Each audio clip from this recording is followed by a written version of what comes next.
And Is we are live. live. Woo! YouTube, what it do, YouTube? This your boy Kind Buffalo on Buffalo After Dark. Uh, hey man, we're gonna have a great show today. I got some really good people on the panel today. Like always, we're gonna start by allowing them to introduce themselves and give us an account of what they have going on in their garden. So we're gonna start with my man Vision, the creator. How you doing today, Vision? I'm doing excellent, thanks, Trico.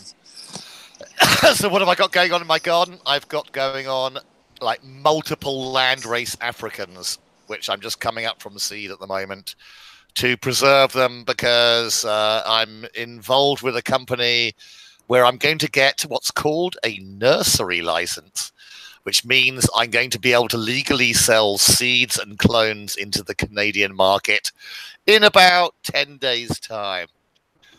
But I'm only allowed to take genetics in once, and that's when the license comes along. So I've got 18 months, okay, because the license is not going to come for 18 months. But when it comes in 18 months' time, I want to have at least 1,000 to 2,000 fucking genetics entering into that, because after I enter into that, because they're giving how do they say it? Oh, it's a blank hand to the black market. They'll ignore it for the first time you get it in, but they want it all DNA'd. So I've got it all prepared to be DNA'd, and I want 1,000 to 2,000 strains. So if anybody wants a strain that's kept and is acknowledged in DNA by the Canadian government, send me your shit and I'll keep it for you, and it'll become legal in Canada. But that's where I'm going. Boom Shiva. My man Vision with the goods. That's what I'm talking about, man. Hey, you know what? That's really nice, man. I mean, for you to have that opportunity to do something like that, man, that's really nice. Yeah, but they're only allowing us a one-time access for black market, which is when the license comes down. You know, we have to bring everything in. We have to have it all DNA'd. And if I want a new strain after that, I have to go to a fucking LP to buy it. You know, and their shit is shit. It's absolute crap. So, so I've got to get as much of our shit in there as soon as we possibly can, you know, so that we've got it all logged, and I've got it all set up. We've got the DNA machine running, and we're just going to start bringing in like land races from everywhere we possibly can, interesting hybrids, as much as we possibly can, because after that one due date, when it drops in, we're not allowed anything else. I don't know how they come up with these fucking rules, because it's ridiculous. But on that due date, I want to be coming in with a 2,000 mob-handed strains going like, fuck you and fuck you and fuck you. I got 2,000. I mean, it's great, but that's also completely crazy. Sorry, like, mind blown. I know, it is completely crazy. I don't know why they're doing it. It's like they want to let the black market in, but as soon as they open the door, they want to slam it straight away afterwards. It's just like, well, that's pointless. Because like these guys are doing way better. They're just looking after the money principle of the LPs, you know, who don't have. LPs come to me on a regular basis, like, can I buy your strains? And I go like, no, you can't. They're free and available to everybody else. Every time they come in, I just go like, oh yeah, okay, well, you want that one? Fine.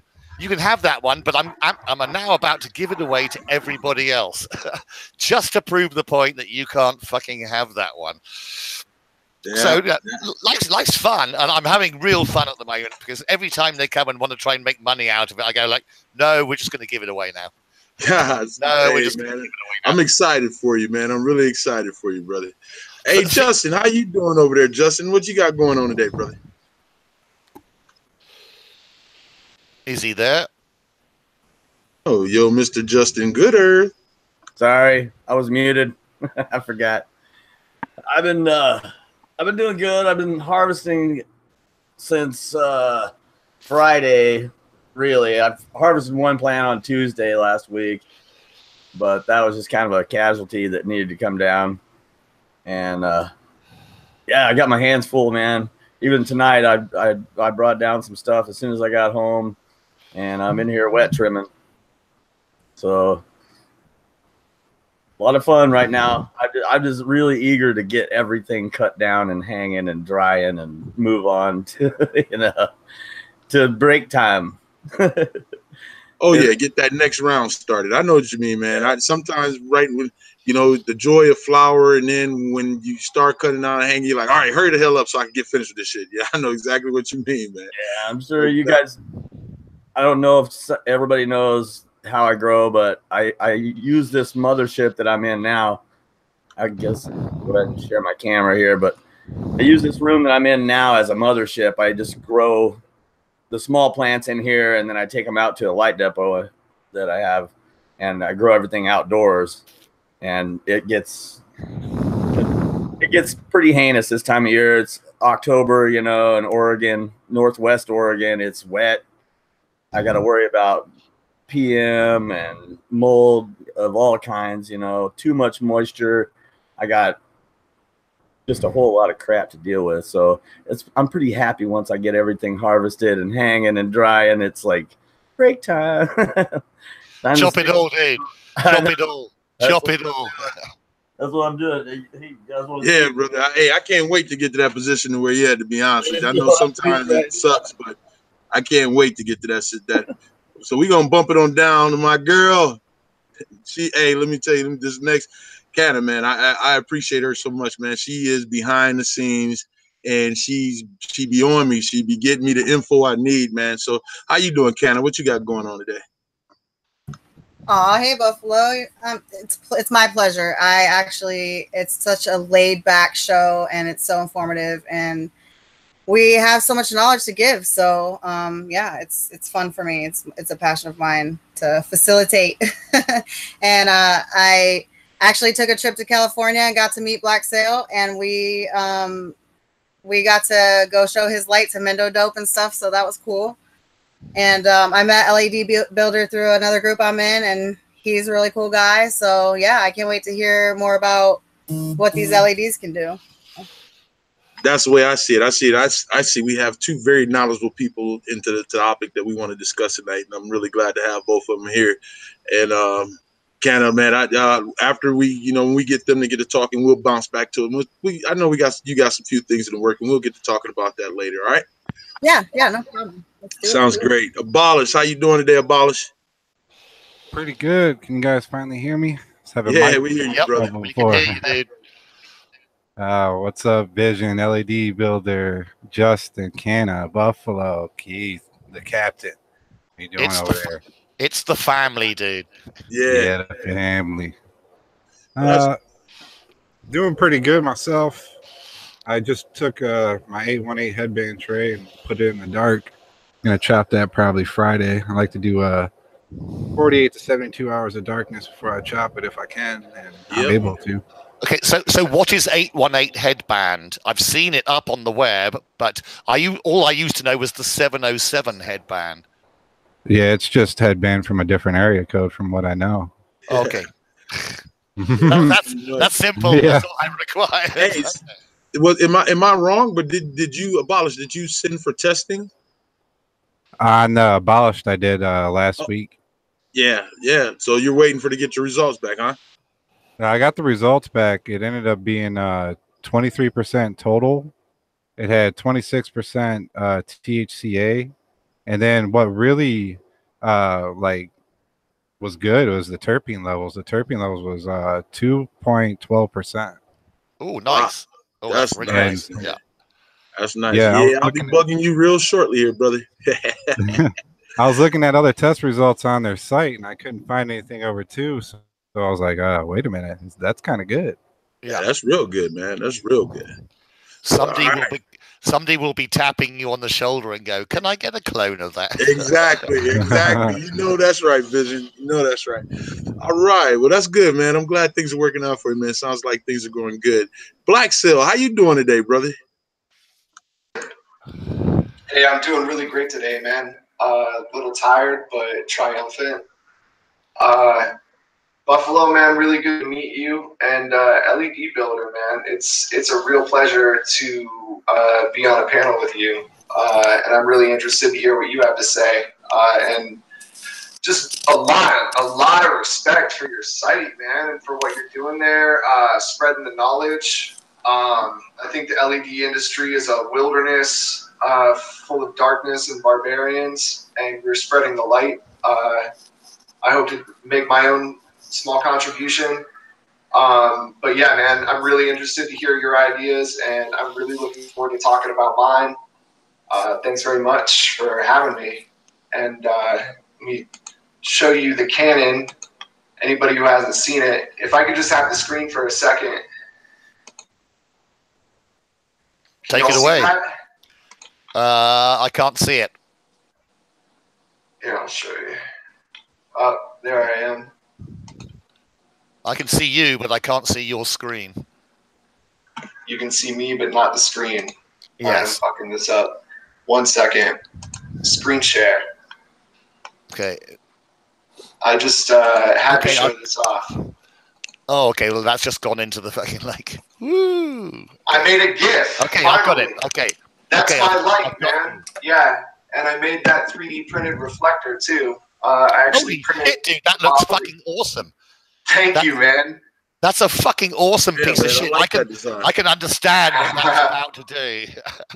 Yeah, it's the Canon. Is it producing that? Is it producing that much heat that you need that many veins around the outside?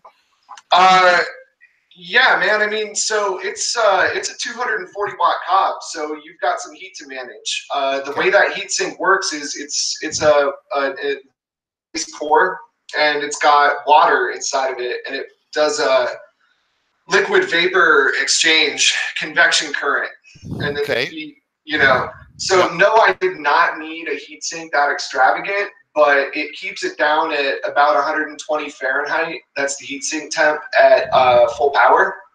Okay. So it just keeps the room nice and cool, man. And that's the whole point of LEDs. What micro mules are you getting out of the bottom of that once it's lit up? 2.0, man. At full power. Shit, dude, that's fucking. All right, hold on, fellas. Don't get shit. I mean, hey, don't tell everything. We're gonna give you your chance, man. I'm really excited about hearing about your life. Thank you, Buffalo. Got prior engagement, so I want to get him on real quick and let's get him going. Hey, man. Tucking my forelock to you. I'm glad you're here, though. I'm tucking my forelock to you, sir. Okay. LED, what's up, brother? How you doing, man? And after you introduce yourself, man, go ahead and get into what you got, bro. Sure. So, so I'm LED builder, and basically, I'm really trying to find better ideas for the easiest ways to get the best information to people on how to understand the difference between grow lights, so that they can navigate through all this shit, because there's a lot of shit out there. So there's a lot of shit out there, dude. Yeah, there is. Yeah. So I built a website a while ago. I had like a first revision website that was online for like 1 or 2 years, and then I revised it and added like a whole new format, more like what's that website? Instructables. And the goal was to have a bunch of different LED build plans on there. But as per a WordPress website with a whole bunch of plugins, it got infected with a virus, so I had to pull it down. But my Instagram page has a whole bunch of pictures of just different DIY LED grow lights and a couple other things mixed in there. And I'm just really excited about lights, because the first time I got my LED grow lights, they were bridge flex strips. There were these like just low profile just strips. I had to get a driver for it and plug them in. But how that transformed my garden just blew me away. Like I was thinking like, oh, okay, we got to wait at least a couple more years before we can do this kind of stuff. And then that year I got some of the stuff, and it just was like, bam, it's on. And then it was just on from there. So I just pretty much kept up with it. So yeah, no, I just really want to help people, because I know that there's a lot of people that are confused out there. But man, I'm a really techie guy. Like I've come up through 30 years of growing, but I love the tech. The tech side of it is the thing that keeps me like masturbating on a constant basis, because there's new tech. The one thing I don't know, and I'll confess to you lot, is I don't know about LEDs. In the original time, I put them up against an HID, and they failed miserably. But now I know that the tech is more tech, and therefore that it's more interesting, and they're doing things which I will honestly hold my hand up and say I have no fucking idea why that's doing that, but that looks really fucking good. Okay, so I'll give you call it, but but I like the tech, so I'll go and I haven't been onto your site, dude, and I'm sorry, but I'll go onto your site and try and understand the tech. Well, yeah, just check out. If I can my... understand it, then Joe Public will probably be able to understand it as well, and therefore you'll get a following. You'll get a following, dude. Yeah, I mean, to be honest, my IG page is mostly just reposts of other people's DIY lights with some of my own stuff thrown in, but not really like too much instructional stuff yet. Like I've been thinking I should probably do something like that, but just to get into it, I mean, to give you a basic idea, if you just want like just like a quick history intro in like 10 seconds of LED grow lights, in my opinion, go for it. Is that the technology back when it wasn't as efficient in producing light and managing heat, and now that the chips are better, they're basically more compact and they're more efficient at producing light and transferring heat away from the diode. So they're able to get like higher power out of chips, and basically as these chips just progress, they're going to get more efficient. They're going to be putting out more light and less heat, and that's pretty exciting because they're already doing some pretty badass stuff. So yeah, I mean that's kind of how I look at that. So I guess the question is today is like when you want to get some sort of LED on the market, you want to look for something that's of like the newer generation of stuff, like because there still is some older generation stuff being sold and passed around by different companies. You don't really want to get into any of that stuff. You kind of want to look out and make sure you're getting like the newest gen sort of stuff, like within that new gen category. So, no, keep going.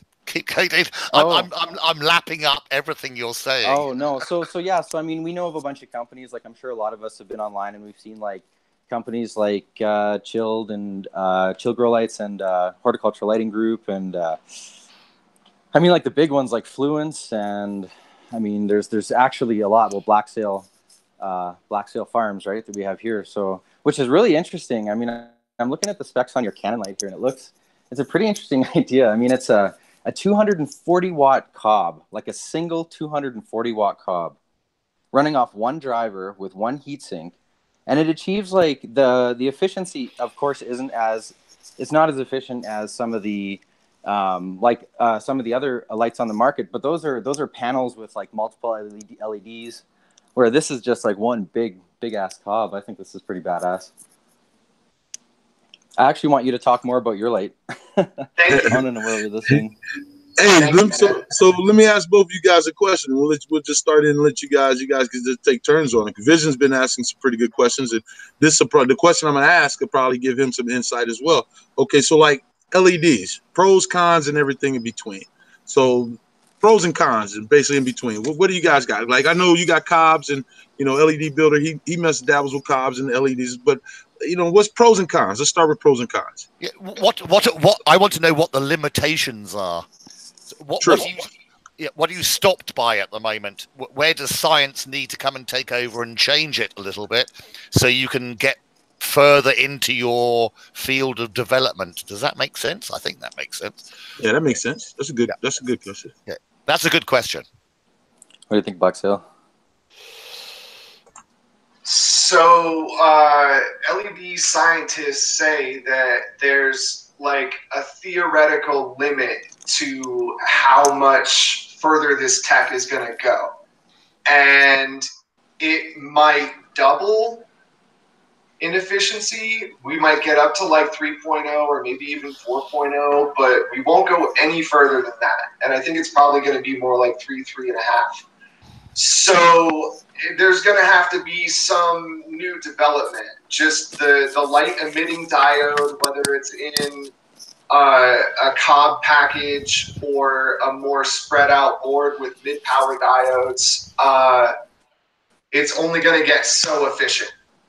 So honestly, man, from my point of view, and building the Canon, I figured there's better minds than mine that are already way far ahead. Grow Mouse over at Chilled, man, has just been paving the way. And I tried to tackle the thing from a different point of view, more of a accessibility and manufacturing point of view. Could I build a decent light that was high wattage and thus be able to compete price-wise and actually crush price-wise huge companies all on my own? And it turns out to be doable with parts that are on the market. So I wanted to build something that was accessible to the HID grower, because I think that LEDs with the different spectrums and with the boards, they're just getting more far out there and they're getting better and better. But there's a whole lot of people still growing with HPS, and you're getting further and further away from something that they want or are familiar with. I can buy 1,000-watt double ender with 2 bulbs and all the fixtures, everything I need for 300 Canadian. So you've got to contest against that. You've got to produce the footprint that one of those does, and it's an amazing fucking footprint. And you've got to go up against that. Until you can come up against that, I don't think, all the old schoolers. I'm an old schooler, dude. I'm just an old schooler. We'll always like fold back to the HIDs until you can show us something on paper. Actually, not on paper. Show me a fucking grow room where I'm going like, now that's a good bulb, and it may be an LED, and then I'll go like, I'll buy everything you've got. Yeah. No, I get you, man. And I was lucky enough to work at Rapid LED for a while. And like it changed the game for me because I really got into the nuts and bolts of building and learned the tech side, but also because I did customer service all day, every day. I talked to thousands of growers about what they wanted. And I hear this a lot, man. People love the big, powerful Thowie. They love the format. Their whole grow is based around it. So, nah, man, I can't give you a 1,000-watt cob. I wish I could. But I can give you 3, maybe 4 cobs that will beat that Thowie. But then that's what you should do, is to send me the challenge. I want a 1,000-watt cob. I'll go and figure out what a cob is. I have no idea what that is, but I'll figure it out. And I'll go to China and go like, I want like 50,000 of these made, please. You know what, Vision? I got. Have you heard of Micro Light Vision? No, I haven't. Okay, next time you get a chance, check him out. He's on IG, but I don't think yet, or YouTube. You can check Micro Light out on YouTube. Okay. He has did a comparison against just about every light out there against his Micro Light cob. And his information on that is and he's not ashamed to say if something actually beat his light out. He's never been ashamed to say that. But he's given, just like LED Builder in Black Sales, he's given great comparisons and information to the HID to LEDs. They have faith in their product because it does what they say it's going to do, and that's all I want to see. It's great. I'll change over to LED any day of the week. Well, let's face it, man. There's not what this thing does. Like, so I don't think let's put them in there. I don't think at this point you can find an LED out there, a single LED that could compete with the spread of what an HID can. I don't think you can. But correct me if I'm wrong, Black Cell and LED Builder. What a lot of people have switched over to LEDs for is because of the quality there's been a significant enough difference in the quality of the flower with the LED than with the HID. You understand what I'm saying? No, you're totally right. I totally agree with you. I see the quality in the results of. You got to understand. I come from a warehouse industry where we're growing 400 fucking lights of HIDs powering in there, doing our fucking rooms. So, like, if I had decided to change over to LEDs in that time, that would have cost me like $500,000. So true. I agree with you on that. It wasn't a gamble I was prepared to take at that moment in time. Economically sound in the beginning, at the beginning of your purchase, and these two can correct me if I'm wrong. Economically sound, HIDs are definitely a cheaper buy. Not, I shouldn't say cheaper, but a more economical way of starting to grow. But I think when you go with the quality tied into it and everything, I think efficiency wise, you're going to get a better. I totally agree. If I was still running that warehouse, I would have changed it all over to LEDs by now, even though I don't know how efficient they are.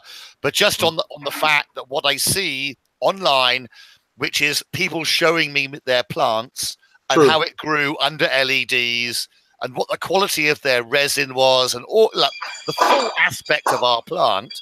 Because we're just talking lighting now, but the full aspect of our plant is huge. And I've seen some of the best weed I've ever seen in my life done under an LED. So it's just like, oh, thanks, guys. So I'm just giving you a little round of applause, okay? Hey, well, I'll tell you this, man. I still have a 600 watt HPS. I will always have it. It'll always stay with me. I may not use it as much, but it definitely will stay with me. I'll never give it up, just for certain reasons. But let's go to some next questions here we got here. Let's see. Yeah.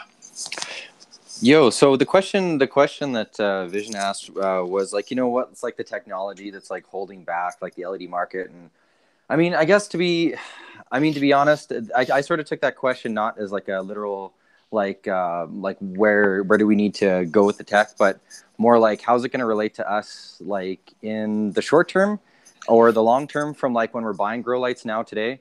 And honestly, I mean, I think we pretty much achieved. I think we've arrived at a pretty solid place with grow lights today with the current efficiency tech on the market. I think that it's great. I think that with some of the higher efficiency stuff, I don't really find myself chasing anything like really ahead of it because the stuff that we're getting today is actually pretty solid. So I just kind of wanted to make that point. But again, there's still some of that other like you know knockoff eBay Amazon garbage that floats around. But aside from that, I mean, we're actually also seeing a lot of new companies come up with like different grow lights based off technology, like, you know, COBs like this.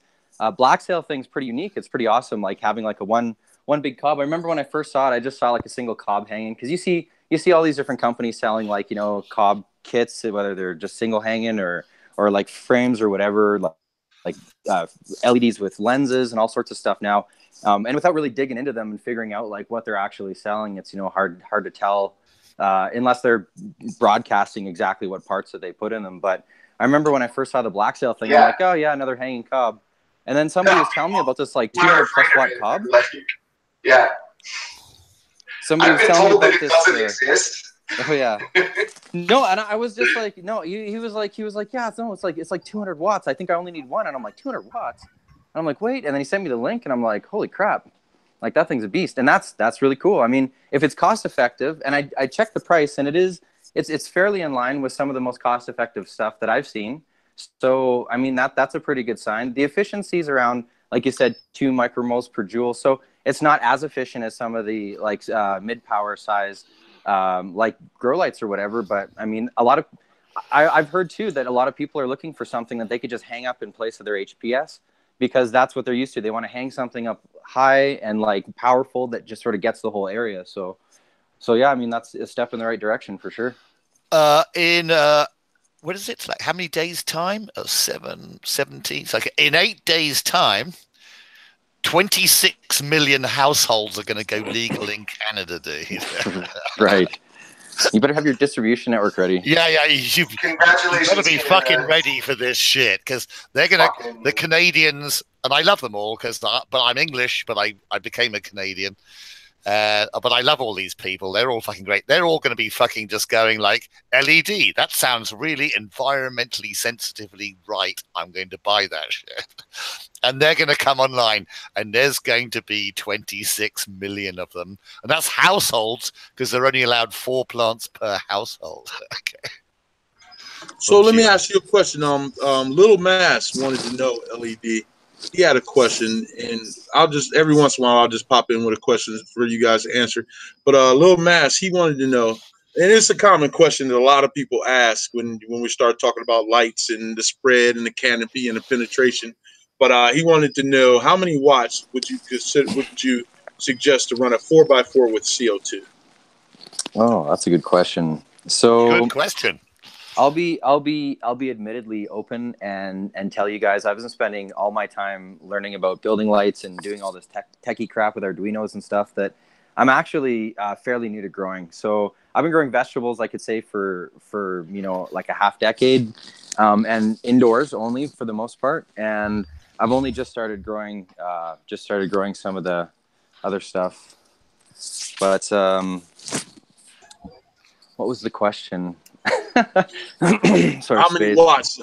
4x4 with CO2? Right. So I mean, so that's something that's a question I don't want to just throw out an answer without like prefacing it that I haven't done all those tests myself, so I don't want to give out any wrong information. But what I have heard is that around 900 micromoles is where your plant could be happy.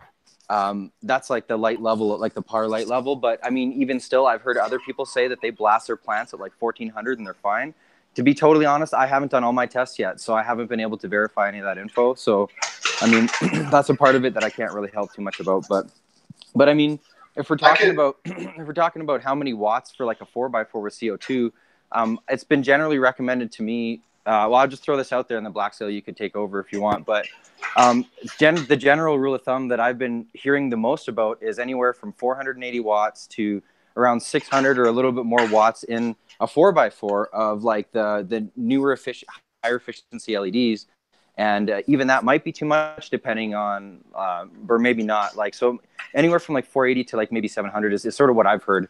But some people like say, oh, you only need around 500. And then other people say you can go up to like 730 would be a little on the high end. But I mean, that's generally what I've heard. So. How deep is the penetration on LEDs?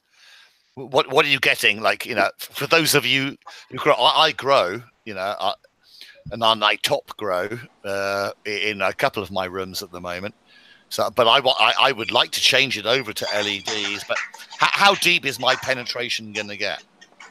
Sorry, I know that sounds like good news. Like a porn movie, but I'm not really into that. I was going to say this is a good question for Black Sale because from what I've heard from growers have come back to me with feedback and told me that COB seem to penetrate better than the panel boards with all the mid powers on them. So I was surprised to hear that because I figured photons are just photons, but I've had more than one person tell me that. So that's an interesting thing.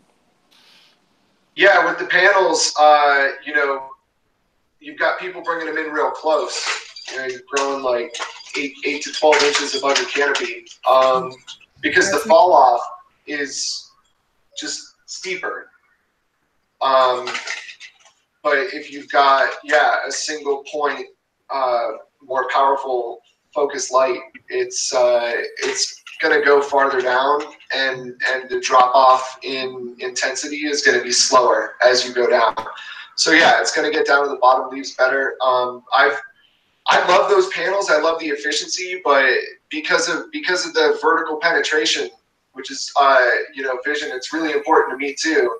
Well, hey man, I just want to cut in there for a second and tell you that I got a grow box in my living room. It's about 7.5 feet tall. It's pretty much right up to the ceiling. And I had 8 panels. I had 8 75-watt panels, just like the Samsung LM5661Cs. And I got to tell you, man, those plants were as fucking tall as I was by the time they were done. And I don't think I had any penetration problems. I had like a jungle in there, dude. Like, it fucking worked like really good. I actually had to leave. I had to leave for about a month. So I set all my blue mats up. I set up my pH controller, and I had somebody come by and add nutrients to my tank. Dude, when I came back, I couldn't believe it, man. The whole thing was just, it was huge. I got 6 off one of my plants alone. And this was my first time ever. I was blown away. I couldn't believe it. So, wow. So if we're talking about penetration, like yeah, I think that the mid powers might not have as much penetration capability as a form factor. But if you're pumping 600 watts of it over a 4x4, I don't really think that's as much of an issue because it's still pumping out all the light, right? And Well, that was my brain, so. I've got a really good idea for both of you guys, okay? Like the LED builders. Okay, so like what we do in the warehouse is we have a limited amount of plant license. We drop the bulbs in between them. So if you could have a really long like stick of LEDs that you could hang in between big plants, I'm sure there'd be a lot of people up here in BC who would be buying your product. Like side lighting. Let's break right? it down. Side lighting, Yeah, I totally agree with side lighting. I've always thought side lighting was a good idea. I saw a YouTube video a couple years ago of a company that was selling these LEDs. They were some America, whatever, because they were red, white, and blue LEDs, and they had these side lighting, and they were on these tripods, kind of like those construction light tripods. And honestly, man, the guys that were growing it said, well, like our lower stuff is growing like way better, and like look at this plant. It was just like this big, thick, happy plant, and I'm like, well, there it is, right? Yeah. And then I'm surprised that it's taken so long, and I'm not seeing any side lighting applications. Like I can shout out my buddy the Bud Light on Instagram. He's got some pretty sick side lighting he set up.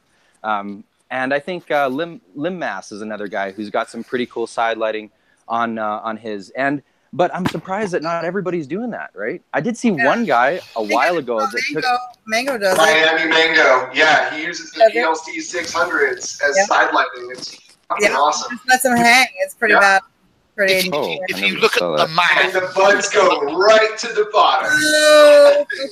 Well, let's break it down on that question about the penetration. Let's break it down.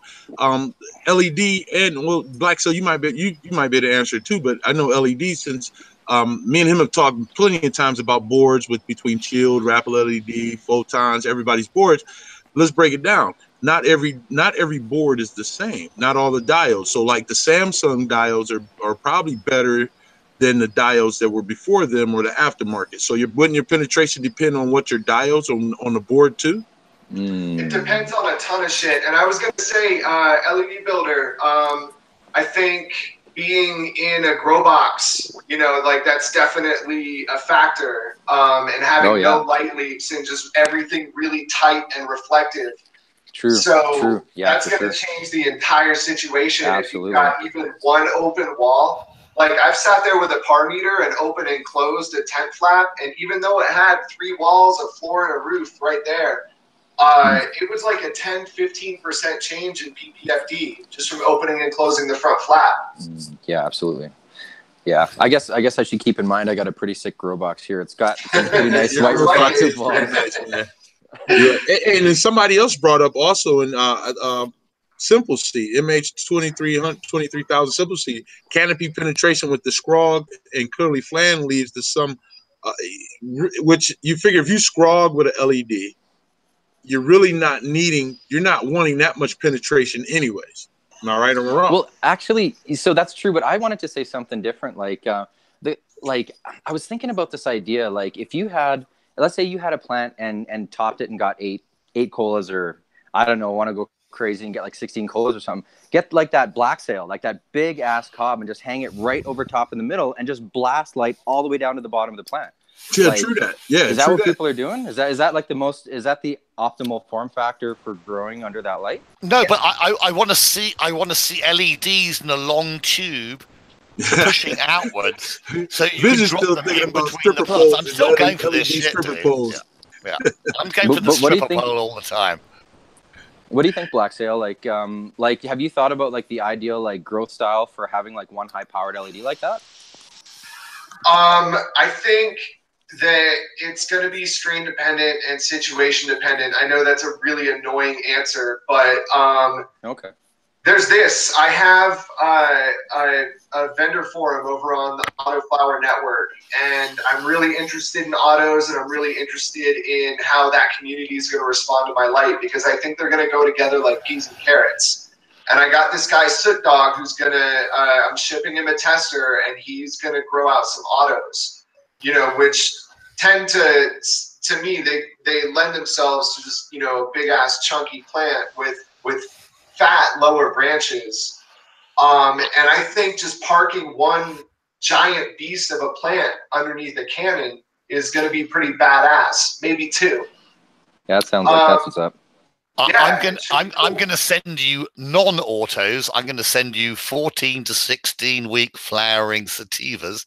You were gonna smoke them, and you were gonna go like, "Oh, I'm so glad I got those." Boom Shiva. Yeah, yeah, man. That sounds awesome. Thank you. So Black Cell, let's get into let's pull your light back up, buddy. Let's go ahead and get into your light, man. Because I see why you call that damn thing the cannon. See the GIF. Let's do it. Y'all, I've seen it. Yes. That thing is bright. We plugged it in a restaurant. Boom Shiva. Right.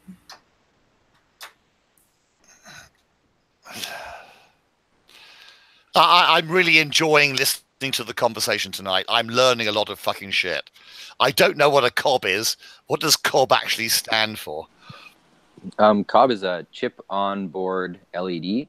Okay. And basically, if you think about like an LED diode, if you think of like a flashlight, for example, or even like the really old LEDs that you'd see on like your VCR and stuff, those are like diodes that are like individual, I guess. I mean, actually, I shouldn't be speaking too much because I didn't go to LED university, but basically a COB is just a whole bunch of diodes crammed onto one package. So it's like a little, it's like one kind of looks like a one LED, but when you actually light it up with like, if you start it with like almost no power on your power supply and you just dim it on from nothing, you'll see all the diodes all light up. And there could be, I think like the Veros have like 100 or 200 or something. I don't know how many diodes are on there, but there's quite a few. Are we limited to this, or is there new technology coming along? No, there's totally different stuff. So there's also like the discrete diodes, which are like the blue lights you see on your VCR or your monitor or something like that. Those bright blue LEDs. They come in all different colors, and there's like horticultural applications for those.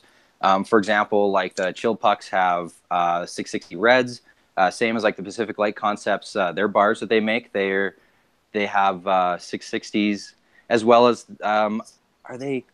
No, they're Cree reds, I believe. Anyway, but it's great stuff like that with those. So there's still application for those for sure, and those aren't going anywhere.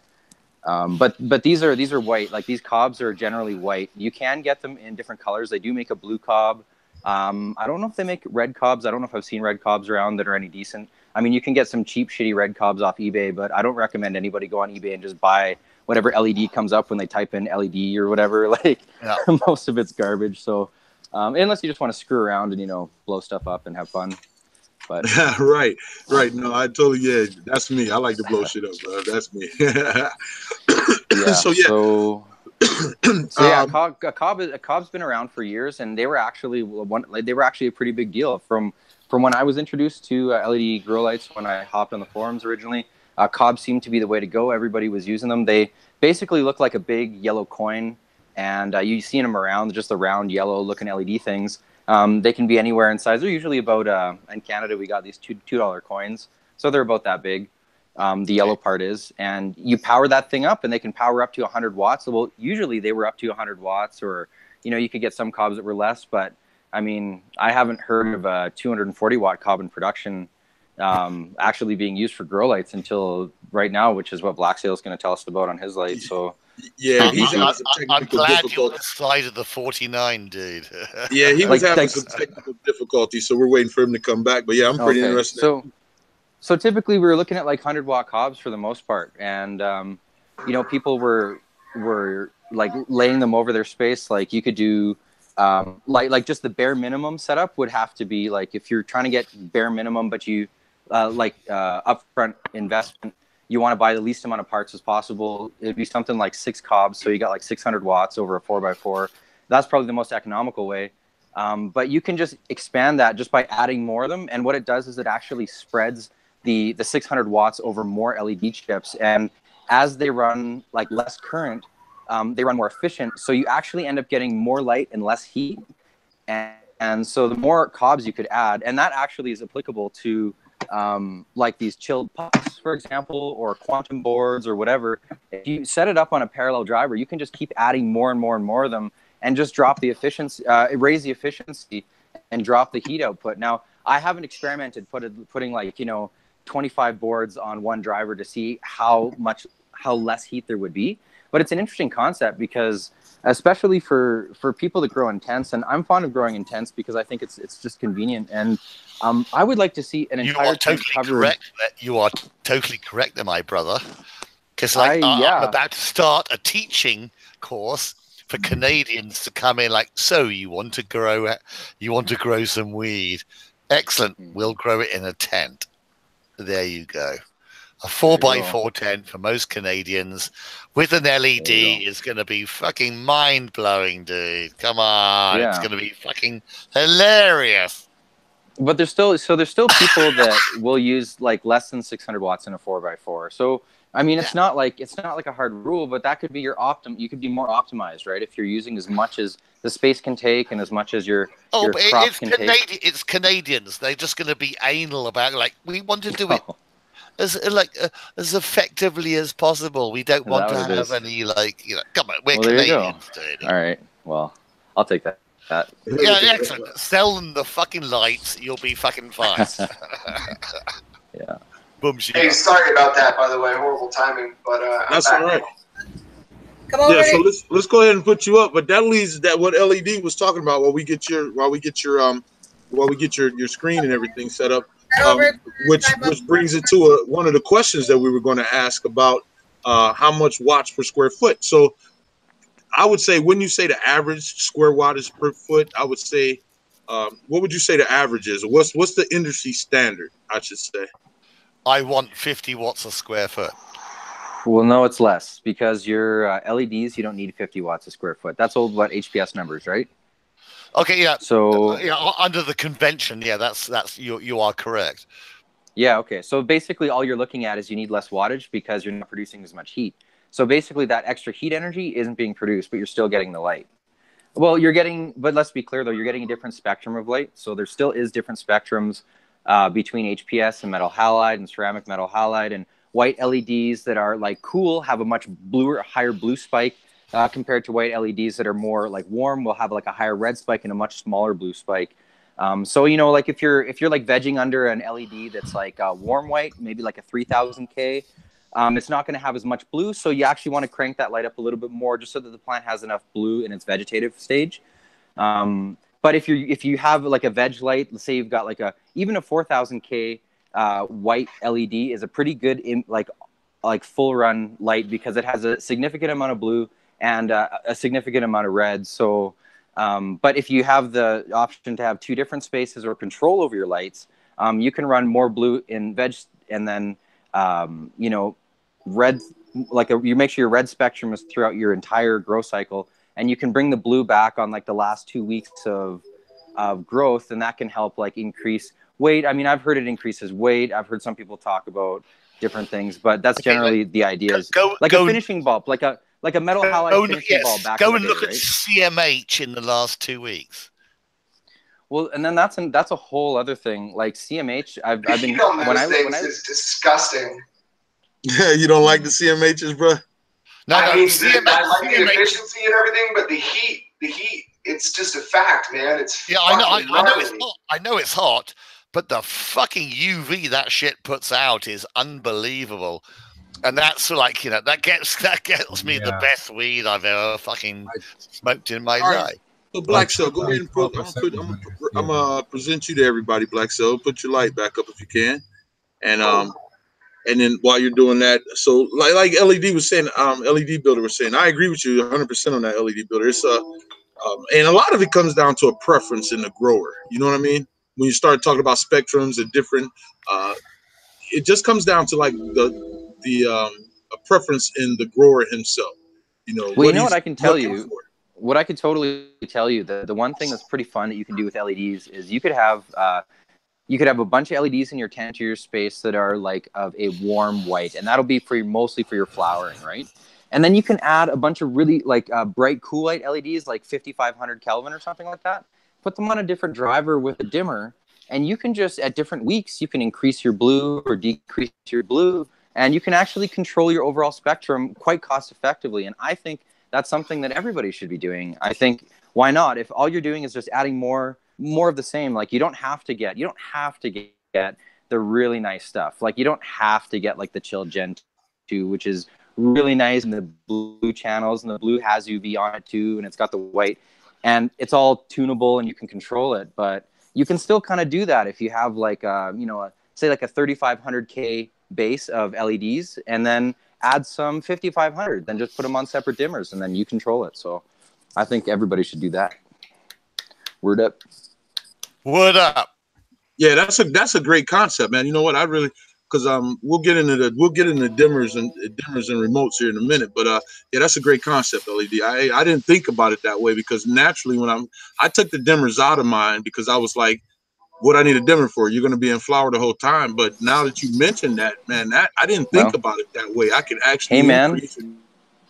When you're growing any plant that has a reaction to the shorter wavelengths of light, which is blue and UV, any plant that reacts to that. So some plants, some like, you know, like vegetable plants react to it by changing color, maybe their flavor changes or whatever. But there's definitely some differences, because there was a study done where they had a bunch of grows done in a lower altitude, and then they compared to a bunch of other grows done in a higher altitude that had more UV, and they were comparing. Can't remember how they did it, or maybe that's not how they did it. It must have been somewhat of a decent test, but they were basically alluding to that UV does pose good benefits. But, you know, we were limited before, you know, by things like the source of UV light that we could introduce, like those reptile bulbs. I know Gromos did a video quite a while ago about that, and he was saying that it looked like it was kind of damaging. I can't remember if that's what he said, but he ended up not using it. He ended up not using the UV bulb. So maybe it's about getting the right amount. But, you know, Chilled has UV in their spectrum, and so does CMH, for example, like you were saying. So, and that CMH spectrum, I got to say, that spectrum looks really interesting. Like that is a really interesting looking spectrum. So Black Cell, so explain your light. And then Vision, I'll let you answer your question here in a minute. Black Cell, go ahead and explain your light. So it's cool, and it's just not that complicated. You know, it's a big ass, powerful ass cob. It gets really good efficiency. It stays really cool. That's pretty much it, man. I mean, it's just a matter of like putting some pride into my work and like doing some quality manufacturing and really just checking out all the numbers and making sure that it's a good idea and it's something that the market doesn't have that's fucking better than what it's got. Because I think that a bigger, more powerful fixture is something that a lot of people are looking for. So as far as spectrum goes, man, like right now I'm rocking 3500K 80 CRI, and it's just a really good all around, like full cycle spectrum. It's got enough blue to give you really nice squat bushy growth and veg, which is another free benefit of LEDs. Your plants are not going to stretch as much. See, the direction of the plant growth is controlled by a pigment called phototropin, and that's what tells the plant where to reach, you know, and how much to reach. And the more blue it gets, the less it's going to stretch out. So they do crazy experiments, man, where they had like a blue light and the plants were going up, and then they move the blue light to the side, and the plants just like take a left turn halfway up and go straight for that blue. So, and then on the red end, man, like it's actually like far red and photo red that drive the actual process of photosynthesis. So the plant is pulling carbon out of the air, and it's really just using those red light wavelengths to fix that carbon. So it's going to have a big impact on growth rate and yield. And I would say, like, if you're going to supplement your spectrum, go with the Grow Mouse puck, man, because far red is really like all you need to tack on a separate channel. No, mate, you just have to hang out with us and have a good time. Boom Shiva. Hell yeah. Look at the vision. That's what's up. Hey, so the American one, he had a question. His question was, oh shit, I missed about penetration. He was asking him about cobs and penetration, and he was wanting to know about bigger. About what? Here it is. I think I found it. Hold on. Here we go. His question was, nope, I went too far again. Son of a bitch. Okay, here it is. Ask the boys if bigger cobs penetrate deeper, i.e., the cannon will go deeper than most. So I have no idea at all. So like the guy this is what the guys know. The guys know. Like, they're all sitting there. Everyone's sitting there. They all got a fucking conversation. Well, I mean, Blacktail can get into it with his light, but the way I understand it is that if you have like a single point source of like a lot of photons and they're all hitting down from one spot, or like in one, like basically, because it spreads, but I mean, if there's a major intensity spot, the plant's going to have like a limit to how much it absorbs. I don't know if that's exactly right. I'm not a plant biologist or whatever, but I don't I care. think there's a limit to what the plant can absorb, research and then it can reflect. Yeah, I think there's like a limit to what it can absorb, and then the other stuff is reflected, and whatever's reflected, could be turned into penetration, right? Because it's all going to bounce around in the plant. I mean, I would imagine, just visualizing, if I had a big ass powerful light and I blasted it down onto my plants, they would be pretty well lit, I think, right? Yeah, they would be pretty well lit, dude. That's the whole point. You have to go up against a 1,000-watt double ender, and that's what you got to go up against. And Vision, man, I will take that challenge, man, and I will. Oh, dude, the Thowdy, it's just a thing of the past, man. I will fucking crush that light. Excellent. That's what I want to see. Excellent. Yes. I don't have a problem with that at all. I'm not fucking. I can tell you this after saying fucking hallelujah to that shit. I can tell you after running my HPS, after running my 600-watt HPS, and now I'm into the quantum boards or into the boards. I can tell you this: I may not get my spread that I would get out of my 600-watt HPS.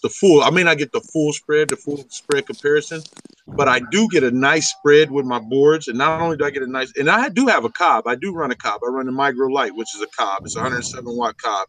It's 100-watter, but it actually pulls 107 from the wall. But what I can tell you what I do like, I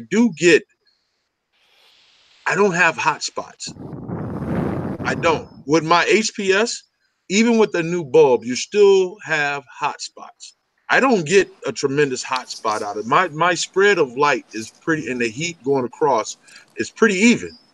And I think with the spectrums that I'm running, because I'm running a 3100K, 3500K, and a 4000K, I think with those spectrums that I'm getting a spectrum of light that I don't think I could get with running double-ended or running a six. I just don't think I can get it. I can't get that. That's absolutely true. That's absolutely true. No, I'm not getting that full coverage, that full canopy, but yeah, I'm getting. I'm able to grow plants under LEDs that are healthy, that don't look stressed, and I'm not having to like blast them. I'm not having to deal with like a really like a big ass HPS bulb that's just hot and it's just pumping out so much light.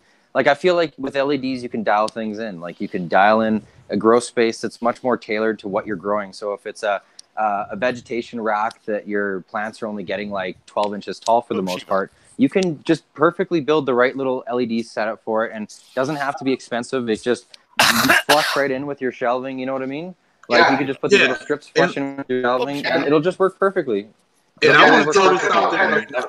Hold on, Black Sal, I'll give you a chance, but I want to just throw the disclaimer out there right now. I am not knocking, we're not knocking it. To each his own. If you want to use HPS, ceramic metal highlight, hey, brother, have at it. I'm not knocking. Do you, man. Do what you feel that is great for you. This is just a show, because I know what's going to happen. Somebody's going to post on, oh, they were just knocking. No, we're not knocking shit. As long as you're growing weed, you're cool. Exactly, man. Yeah. Do what you feel is best for you. Do you.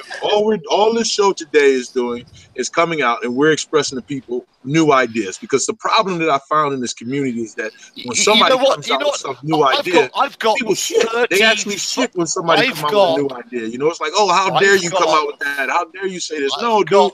30 years of growing. Yeah, we're feeling concepts now, and I've got 30 years of growing. I've got 30 years of growing. Yeah. Okay. Boom, Shiva. Right, Vision. True that, brother. Just do it.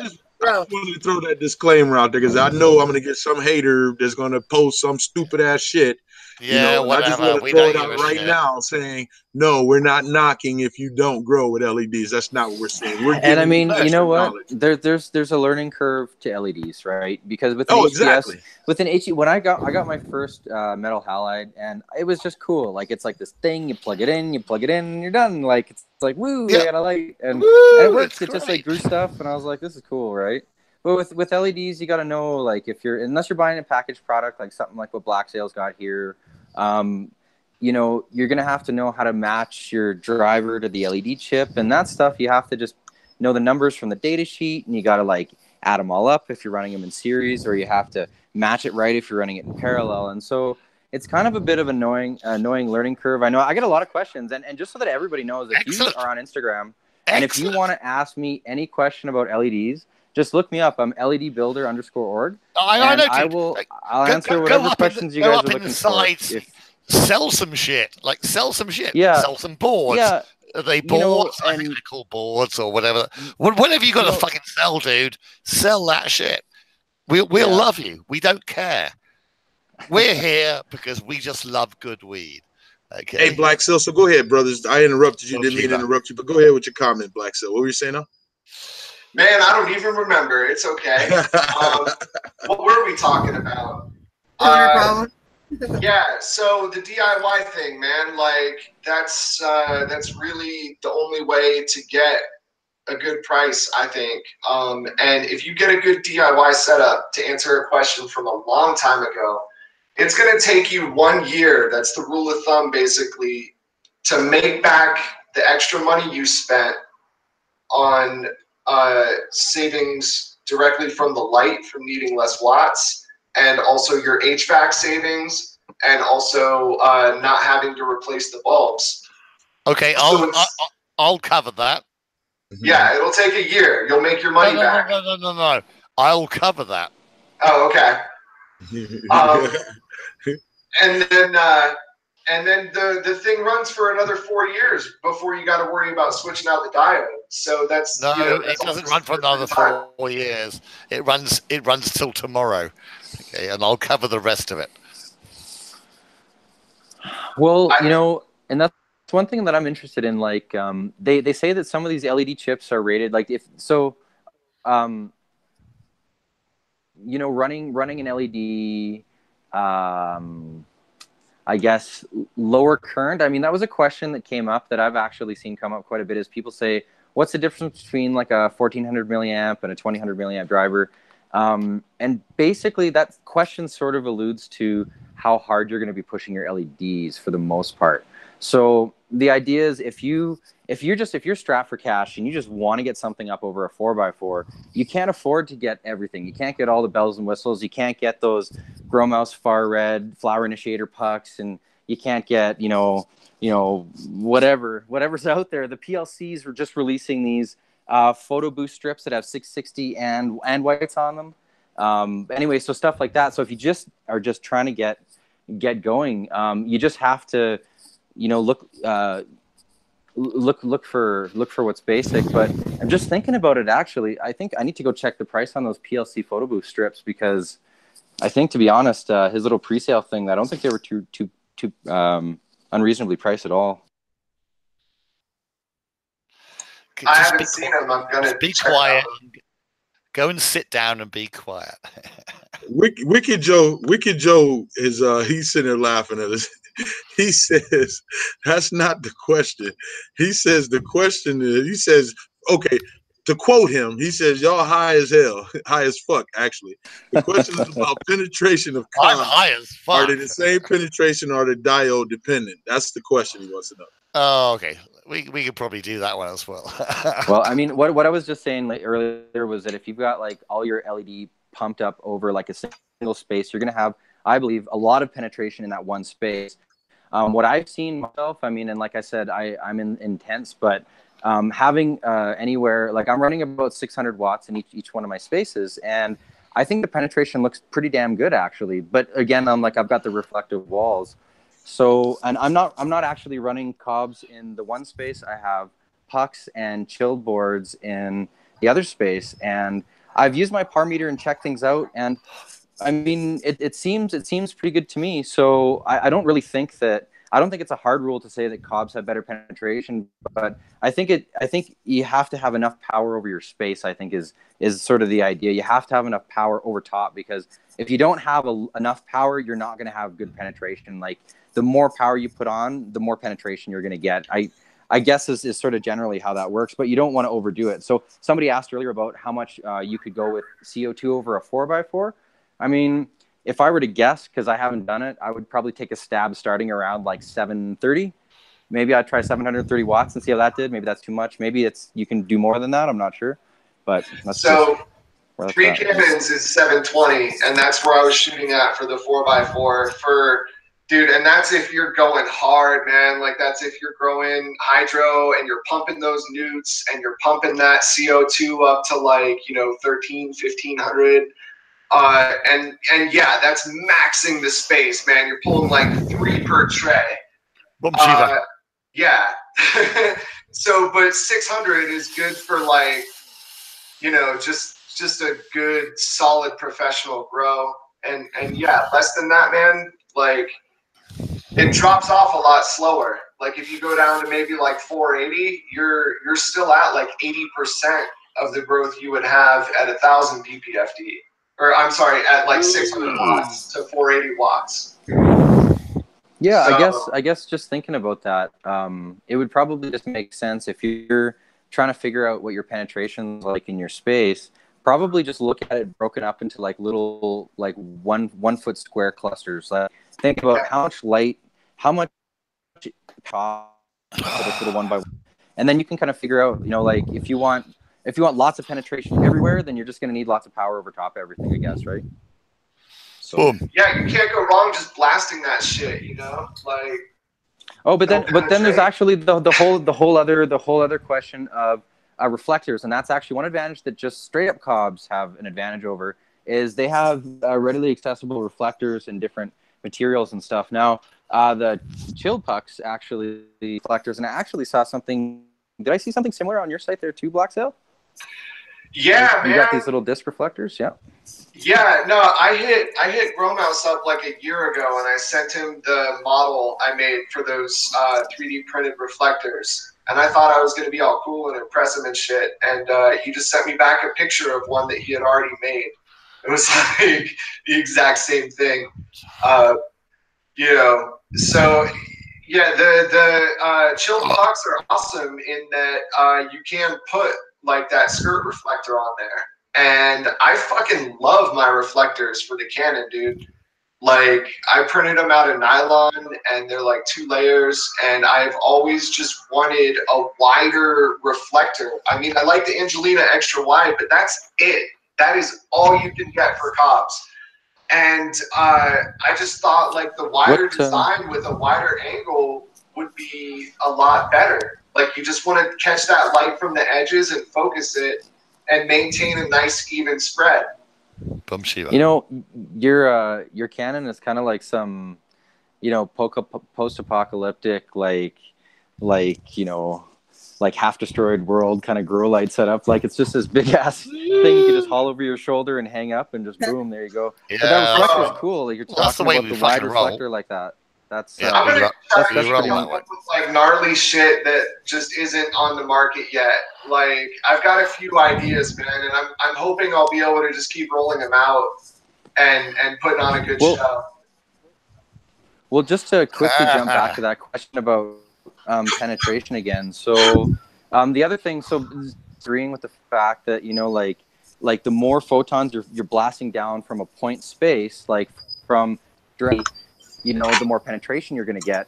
Reflectors help because what they do is LEDs typically will eject light at like 120 degrees, I think. Is it 120? So it's pretty getting a lot of light loss to the sides. Having a reflector would bounce the light back down. But having lenses, that's what I was going to tell you guys, is that we're starting to see more grow lights also coming out with they look like something that you'll see on street lights on the street, and if you look at them, they just look like little like in the glass shapes. And there's plenty of companies that produce high quality lenses for commercial applications for high end lighting. And I mean, if somebody wanted to jump on to some sort of a wagon, say like go to a company that makes PCBs, get some discrete diodes put onto them, and so the discrete diodes are not like cobs; those are like a single diode on a package. And those can be, fairly high power, I guess. Or you could even use the mid-power package on something with bubble lenses. But hey, if you found a form factor for a board and you got some good quality lenses and you wanted to start a real company, that's how you could do it, right? Like so there is still better penetration available with lenses, which I don't know, honestly, in the DIY scene, I don't know how many companies actually provide lenses. Most of them are flat clear lenses like Horticulture Lighting Group and Chilled, or whatever you can get with COBs like what Black Sail has here, which is more of like a reflector, which works still to focus the light You down. are just like chatting your heart out, aren't you? Well, you know, because it's Shiva. an interesting, it's a really important question, because a lot of people ask that question about penetration. I mean, that was a debated question back when the horticulture lighting boards No, first dude, came you out. are just talking. People were trying to figure out no, this is info. Hey, Vision. This is info. Actually, there's people Yeah, people know, on the but call same that to the actually rest been of us. around. Hi guys, how Okay. you doing? Boom Shiva. All right, my bad. I'm out. I do think a picture is worth 1,000 words. If I could have the screen for a second, I got one pulled up here. Just of the spread from the Canon, you know, before and after the reflector, just to kind of give you an idea of what I'm shooting for. So honestly, it's not that hard to figure out. Like, all you have to do is just stack your LEDs up about 1.5 feet away from a white wall in a dark room and, you know, take a look at it yourself. Romouse did this trick on one of his earliest videos, and I've always thought it was a good one, you know, just kind of lays it out. And we were talking about penetration and shit. Does anybody have another question? Well, I know that it's super bright. It lit up the whole back of a restaurant when we plugged it in. Yeah, and so I can speak the brightness without a reflector. So yeah, it's bright as fuck, man. So I got one for you. I mean, you guys know I'm a HID grower, but I've been sold on LEDs for years now. I've just been waiting on that price to come in where I want it to be. And where I want it to be is, say, like light up a 5x5 area, 150 to 200. Now, how far are we away from that? Because that's what would take me away from using my horticulture.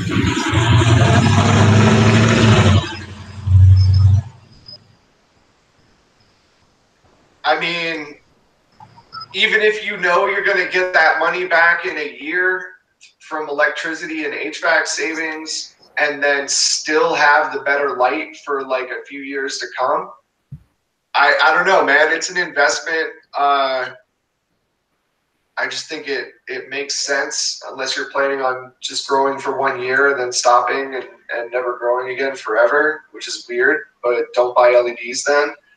You know, but if you're going to do this for a while, man, like, the sooner you get these lights, the sooner you start saving money, and you get a free boost in quality. who doesn't want that? Yeah, I've always understood the long game of it, but I've just never been able to bite that bullet and do the huge initial investment. At least as it seems right now. So let me ask you this. Would you recommend, okay, say someone was coming to you and wanted to like do a whole like redo, but like at the most cost efficient price and the most, I guess, you know, the less, yeah, that. Would you recommend just your light or supplementing with some other lights? Well, so say it was like a 8x8 or whatever, and they were trying to light 5x6 of it or 4x6 of it. I mean, if you've already got like 1,000 watts over an 8x8, like, my light's really easy to integrate, you know, throw it in a corner, or like, you know, push the Dowie over a bit and then do the other two corners with like a 2-pack. Yeah, and then watch the difference, right? Watch that's the most exciting part, is throwing some of this stuff over your garden and watching the difference between them. So I just want to throw that in there. Yeah, no, thank you. And definitely, and if you've got that 600 watt HPS over a 4x4, dude, throw a Canon in there. It's not going to change the temperature, and it's going to put your tent on blast, you know? Okay, so you guys, those points, and I'm sorry I had to step away for a minute. I missed a couple things, but I'm back. Those things that you're talking about, those are great points. So and it leads into one of the questions I wanted to ask you guys were, because, you know, when I watch Grow Mouse shows sometimes, or Grow Mile, he's very technical, and I love it because I learn a lot from him. But even still, sometimes I have to either hit him up or I have to hit Loki up and say, okay, what did he mean when he said this? So one of the questions I wanted to ask is, because I'm new to LEDs, I'm new to drivers, I'm new to amperage, I'm new to a lot of things. When you were talking about 1400 ml amps drivers to a 2100 ml amp drivers, what are we talking about? MA. So you're talking about milliamps. So yeah, what are we talking 2.1 about? amps. Okay. Well, I'll just quickly just run this out. I'm not going to say too much about it, but basically the amperage of how you drive your LEDs, like the amount of power you allow your LEDs to pull through, or that you push through your LEDs. The more current you push through an LED, the more light you get out of it. But typically the less efficient it'll be. But when you hear about 1421, for the most part, what I think people are talking about quantum boards, or they're talking about COBs or something like that. And the idea is, if you're running like a 1400 milliamp, for most of the form factors of LEDs out there, that means that you're going to be getting less power. So you're going to need to run more LEDs. So if you just double up on the amount of LEDs that you have, then you're basically running like 2.8 amp, but you've got, two 1400s and you've got twice as many LEDs. So you had to buy way more LEDs to do it. So, you can supplement your situation by adding, say, like a 1400. Or I know I've heard some people use 14 for veg, but I don't know. I think a lot of people use the 2100s just because you can get more light. You're pumping more light out to your plants. But that's a general statement. Like, I'm not taking into account parallel wiring, and I'm talking on series wiring, which is when you get a constant current driver, and it's like a HLG 320H, like a 320 watt 2.1 amp, or a 2100B, which is a 2.1 amp. So that 2x4, you're getting like, your 640 watts or whatever. But if you wanted to get 640 watts for running the 1400s, you'd have to have twice as many drivers and probably twice as many LEDs. Again, these are kind of generalized statements, because when you get into like if you start looking for different types of LED chips, you might find some that run full power at 1400. For example, the Bridgelux EB strips, which are actually rivaling the Generation 1 quantum board efficiency at 180 lumens per watt. Those are full power at, quote full power at 700 milliamps only, so 0.7. And you can overdrive them at 1.4, but you need cooling on them if you do that. So, that's a different concept. But I think between most people, when they talk about 1400 and 2100, they're talking about COBs and pucks and boards. And I said I wasn't going to say much, but I ended up saying a lot. So I'll leave it at that. Yeah. Honestly, man, I would say that it's just not even a question you want to fuck with. Like, how many milliamps is it? Like, it depends on the volts. It depends on how you've got it wired. It depends on the maximum amperage of the COB or the board. It's just not like, don't even fuck with it. Yeah, so basically what you're saying, if you're not technically sound with something like that, it's not just something. So for a new grower that's setting his room up, it's really not something he should be worried about. Oh, well, you know what? I think if a grower's trying to build their own lights, because that's where the question comes up. The question only matters if you're building lights, right? So or buying them. Well, if you want to look at the specs and try to, gauge, the output, but a 300 watt light's a 300 watt light. But it's just one of those questions. Like, people would ask, what would they ask? How many watts per square feet? No, that was not the other one. But sometimes there's these like really generic questions that pop up in the community. Like, for example, that one that they just asked. What was that question? 2100 or 1400? It's too generic of a question. Like, you can't really answer it directly. But yeah. So if you have any questions, go watch Grow Mouse's videos. He's got videos that tell you how to build LEDs from start to finish. You can ask questions. People on Instagram, like, anybody can hit me up again. Like, if you got any questions about that specifically. But yeah. Okay, so go ahead. I'm sorry. Go ahead, brother. I just wanted to throw something in there, because it's actually, that question is fucking near and dear to my heart, man. I've been trying to figure out how to answer it for years. Like, how do you boil it down to like what you need to ask? The drive current, it's all over the place. Like, there's no way you can tell without asking like 3 or 4 other questions. So Basically, like, I've come up with 5 questions that I don't think anybody can bullshit their way around, and that should give you like a really clear picture of the quality of the light, and prices included, dollars per watt. So I'm going to be putting that out like on my website, probably as a worksheet, because it's hard to know what to ask, and there's a lot of unnecessary or straight up misleading information out there in place of like the shit that you actually need to know. So I think I've got 5 questions that can cut through all of that, and I'm going to share those as soon as I get the chance. All right, I think we lost Vision, but I'm pretty sure he'll be back. But okay, so 120 for a new grower, 120 volts or 240 volts.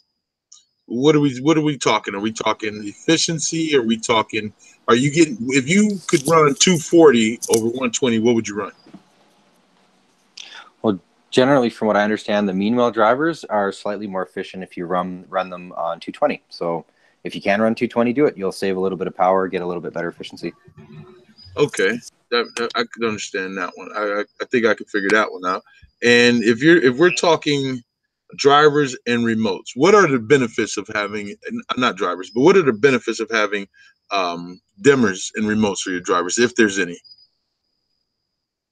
So dimmers, instead of saying remotes for your drivers, saying like remote drivers where you mount them outside of your grow space. So running remote drivers where you actually, run the wires to your LEDs into your space, and then you have the drivers like in a room outside or something. That just removes a lot of the heat, because the drivers do get pretty damn hot. I mean, LED drivers get hot. So if you can remove them from your space, take them off your fixtures. If you built lights already and your drivers are on them, think about maybe, putting them on a panel and moving the panel outside of your grow space. I think it'll help you a lot. So, and then the dimmers, of course, are just like the Meanwell HLG. Like there's many different series. The most common ones we see is the HLG series from Meanwell. And I mean, they've got a dimming lead, so it's just got a wire, like 2 wires that come off of it, and you can just attach a dimmer to it. And if you get like the Chilled Connect setup, I don't know if you guys have seen what Chilled Grow Lights is doing. They've got drivers that come with plugs pre-attached to all the wires, so you can just buy the dimmer, just snap it right together. You don't even have to solder. You don't have to use Wagos or anything. You just like snap it together and you're good to go. So that's pretty cool. But yeah, basically you just attach a dimmer to those 2 wires, and then you can adjust the brightness level of your LED lights. If you don't have them, you just run the wires like separated, and then you're running it like basically full power. So it's nice to have the dimming feature, because you can control your light. You might as well do it. Some people are intimidated by the B series Meanwell drivers because there's an extra wire and they have to buy a dimmer and they don't know how to do it. Where the A series has a dimmer that's built in with a little screw that you can turn with like a little flathead screwdriver. But honestly, it's totally worth it. Just the B series with the dimming wires, go buy a dimmer from Rapid LED. You can buy it with the Chill Connect plug or without, just with the 2 wires. Just run a wire to that. You can use like speaker wire basically. And yeah, it's awesome. You got a dim control for your grow light. I don't see why you wouldn't want to do it. So I wrestled with this exact question, man, and I actually went with the A version, and I'm just going to throw my opinion out here, and you can tell me what you think. So my reasoning was that on any HLG driver 240 and below, you can't turn the driver off with the dimmer. You can only go down to 10%, and that's with the B version if you buy a pot knob. Now, with the A version, you're right. It's got a screw like hidden in the face of the driver, and you can turn it with a little Phillips head screwdriver to dim it down to 50%. So I couldn't think of any reason why I would want to go from 50 down to 10. Like, not on my light. There's no point. So the other advantage to the A version driver is that the screw has like 2 little dots on one of its like 4 points, and it's got like the hours of a clock, like 12 marks around it. So if you've got a dimmer on the B version, there's no way to know how many watts you're setting the light at. Like, you couldn't shoot for 200. But on the A version, it's marked. So if you go 240 at 3 p.m., 200 at 2 p.m., 160 at 1 p.m., and so on. So I went with the A version. Yeah.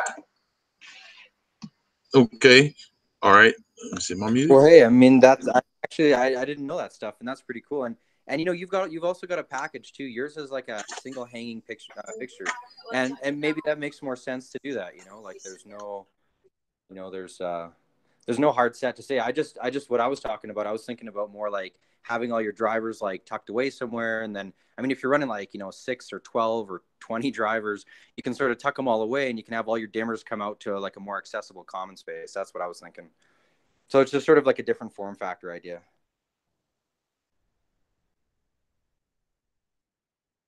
And it depends on how far you want to go with it, man. Like, they have a controller called the Bluefish at Rapid LED, and I never did get a chance to steal one. That was unfortunate.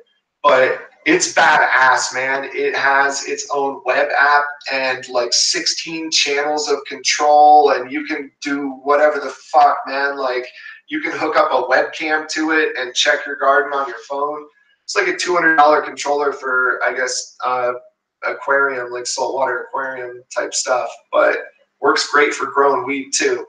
So, you know, if you've got the money and the free time, it can be hours of fun. Now, I'm glad you said those words.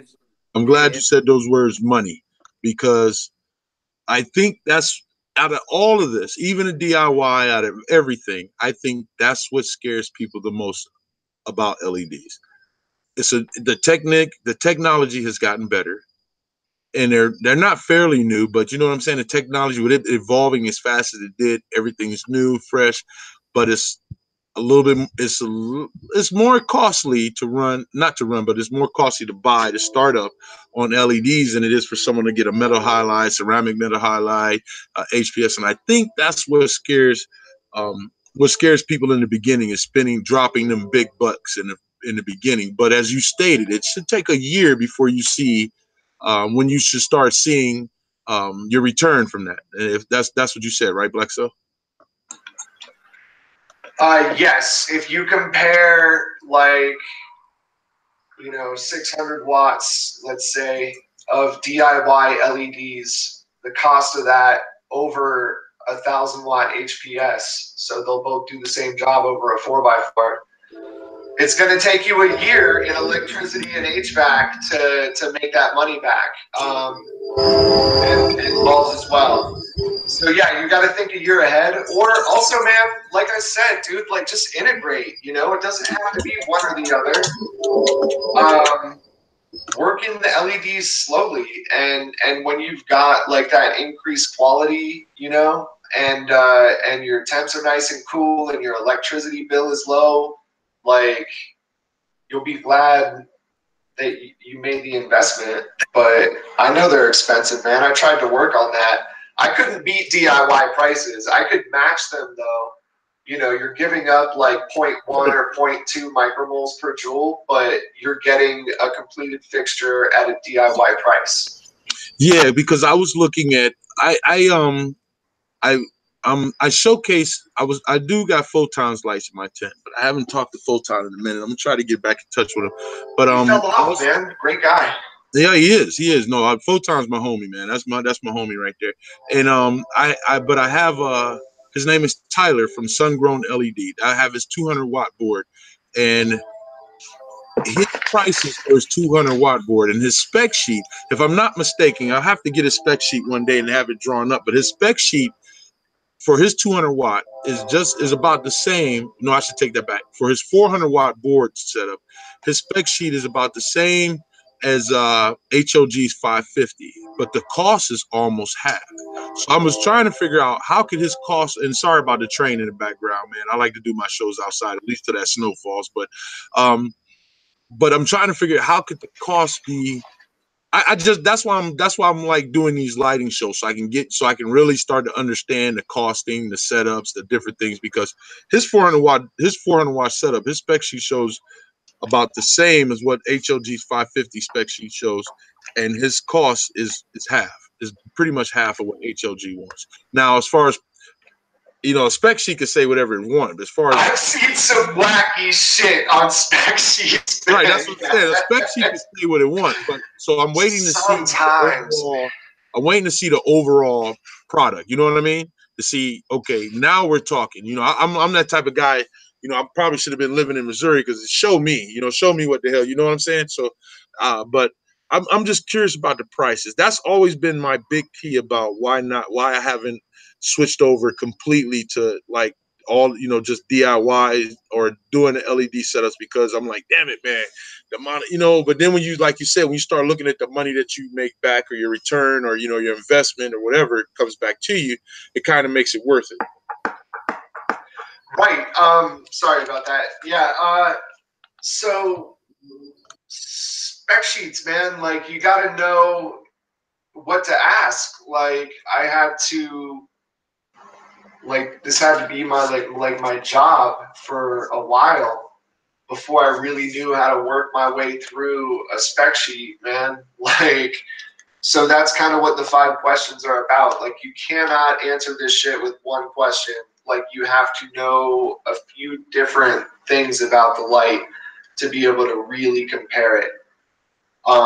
So if you get the max wattage at the wall at full power, the efficiency at full power, the heat sink temperature at full power, and the price, including dollars per watt,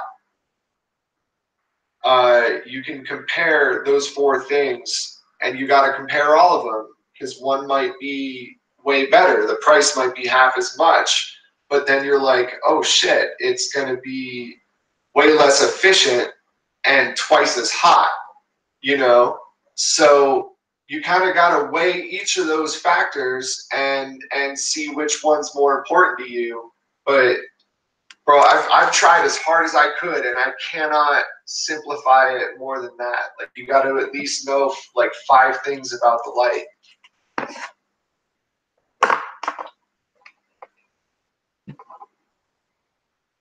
Yeah, I mean, if people are talking about DIY and they're wanting to figure out how to do it, I mean, ledgardener.com is actually a pretty good resource. So he did I think, a really good job at explaining a whole bunch of stuff about how to like, you know, match cobs and drivers, and he has got a pretty good set of blog posts, I think, too.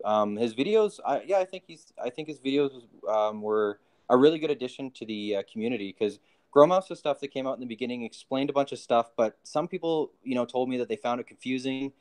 Even though for some reason, I guess I just picked up on it. Maybe I was also in the forums back in the day when a lot of the information was getting passed around. So I guess I sort of was figuring some of that stuff out before those videos came out. But yeah, you know, like having a good solid resource if people want to learn step by step how to do the thing, that's still something that I probably say the best thing is that LED Gardener site for that.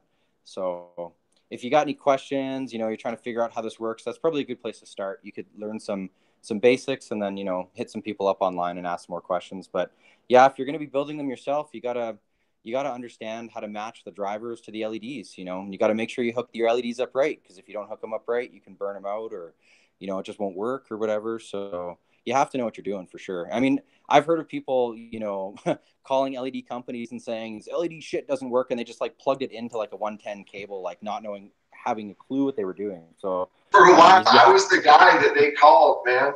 It was rough. Okay, I got a question. If I'm not mistaken, LED builder, and you know more about, in Black Cell, you might too, because you talk to Photon as well. But LED, me and LED, we've ran with Photon for a minute now. If I'm not mistaken, LED, those boards that Photon got with the mixed spectrum, those boards were some great boards that he came out with. If I'm not mistaken, right? Is that the 2700 4000K mix? Yeah, exactly. Yeah, well, I got 6 of them. I got almost 8 of them over a 4x4. I got 6 of them, and they did great for me. So, I mean, yeah, that's because I'm in the chat right now talking to a guy, and he's not to put him on blast. I won't put him on blast, and this is his opinion. You know, he says it's science, but I think it's more of opinion. But those boards, that's the boards I have, and I don't know what this young man is talking about, but those are some awesome boards, man. Even on paper, even science wise, even on paper wise, those are some awesome boards, that mixed spectrum that he has. I don't know what kind of science he's talking about. I mean, if he could actually cite some information, he might be like one of those like super brainy dudes that knows like some crazy deep physics shit, but he doesn't realize how it applies in like the real world or something. But Yeah, basically, these mid power LEDs they're badass, man. I mean, I don't know, like I Photon mean, does really quality work, man. Like that, well, he's they one of the work. good So, guys, and you can pretty much count him on one hand. But he's on yeah, there for sure. well, yeah, for sure. I mean, I can say for sure, I love the 2700 K4000s that I got. Like they work good. I mean, they don't generate a ton of heat. I mean, they've got widespread because they spread over the whole space because I got 8 of them. Well, 6, and then I got 2 fusion boards on the corners. But, you know, I like them. They work good. You can throw them into racks, like whatever. Those boards are cool, man. I think boards are cool. Boards and strips are neat. I like boards and strips for sure. They're True really that. versatile. So, yeah. But I don't know what science he's talking about if he's saying that it don't work because, I mean, the proof's in the pudding. If it works, then it works, right? If you use it and Yeah, it works, that's then what I I thought. don't I know, thought if it works, it right? works. I mean, that's what I I'm. mean, like, you should just go ask around on IG. Just ask people. See, just I look mean, on my somebody page. You'll see a whole bunch somebody of stuff. just posted right here on in the chat about his fusion boards. Man, his fusion boards are awesome. His fucking Yeah, I fusion think boards are so. great. Yeah. You know, the beef people have with fusion boards, and the wavy boards that I guess we could probably put it to bed is basically that he's using lesser quality diodes for the reds and the blues. Well, yeah, he's using lesser quality diodes, but that means he's going to have less efficiency. But if you look at the spectrum that he mapped out, he's getting a significant blue bump and a pretty decent red bump. So yeah, it's not going to be as efficient. So that's why the 2700K, 4000K boards made more sense because there was no red or blue diodes on it, right? But with that said, the fusion board is really interesting because it's got, from if I understand this right, it's got 5500 or 55 or 6500. It's got a bright blue. It's got 2700 white. I think it's got 4000 and it's got 660 red. So I mean, in my mind, I think that's like a really nice spread of light. And yeah, the reds aren't as efficient, but the other three colored chips, they were all the Samsung. So I mean, yeah. So what if that red diode isn't the most efficient red diode out there? Yeah, if you fill up a huge room of those compared to a huge room like Gromos Logic Pucks or whatever, you'll find the Logic Pucks will be more efficient because they're using a more efficient red chip or whatever. But I mean, hey, I mean, the Fusion board was still a great board. I think it's great. I like it. I like all those boards. Those boards all work good for me. As long as they don't like break, which I haven't had any of my stuff break. I mean, that's going to be actually the other question, the test of time. After 5 or 6 years after people own all this stuff, will everything still be holding up as the way that we thought it would? So we'll see. That's a very good point. You're right. Absolutely true. And like I said, I'm not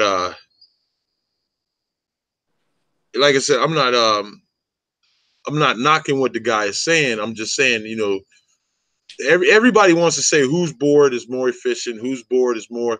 And like I said at the beginning of the show, it's a preference. It's a preference in what you want and what you like. Who Well, knows what the efficiency or what's better board or what we do know is that some of the aftermarket boards are not as good as right, some of the boards that are out. We know that for a fact, but who's to say if what Photon is putting together, what Black Cell is right. putting together, what anybody else is putting together isn't, you know what I'm saying? Well, Isn't here's so what you're saying. What you're saying is that like it's preference because we now have the luxury of having preference for our LED grow lights because now there's many options, right? But back in the right. day, it wasn't like so. There's a threshold though. If you go below the threshold of good LEDs, then it's no longer a preference. Now you're buying garbage, right? But when you get Exactly. into the better stuff, like you look at Horticulture Lighting Group for the past few years, rode the wave of that whole Samsung diode thing, right? And now they've got the newer, more efficient diodes that have come out. Well, that stuff that they were selling, all that V1 stuff, in my opinion, that stuff's all still pretty solid. Like I got a whole bunch of LM561C boards and strips and whatever. And I mean, they all work and they're not heating up my grow space so much that I can't deal with it. Like, so I mean, yeah, if LEDs are going to be getting more efficient, that's awesome. But the stuff that we have with the Samsungs and past that, I think are pretty solid too. So I think we have the luxury of saying now it's preference. Like, yeah, if you look at the numbers and everything, the photons boards are actually fine. It's the same shit that's on a quantum board. I mean, pardon my language, and if I can speak freely, it's basically all the same stuff. Like, what are we saying here, guys? Like, Fluence uses the same chips as quantum boards use the same chips as Chilled use the same chips as Photon use the same chips. They're all the same chips. Nextlight, they're all using the same chips, right? Now some of them are using more efficient chips, but I mean, it's all the same stuff and it's all working. So, I mean, anything that fits in that category, I think, is pretty decent. So, you know, unless the build quality is bad, unless you're getting a fixture that's falling apart and that's not working. I mean, that's not a good situation. So as long as the stuff that we're getting is good enough quality, then I think we're all in good shape, man. You can go buy a quantum board and slap on a photon board and slap on a chill puck and a chill Gen 2 and a black sail right in the middle and just like go to town. Like, why not? All this cool stuff out there and it all works. So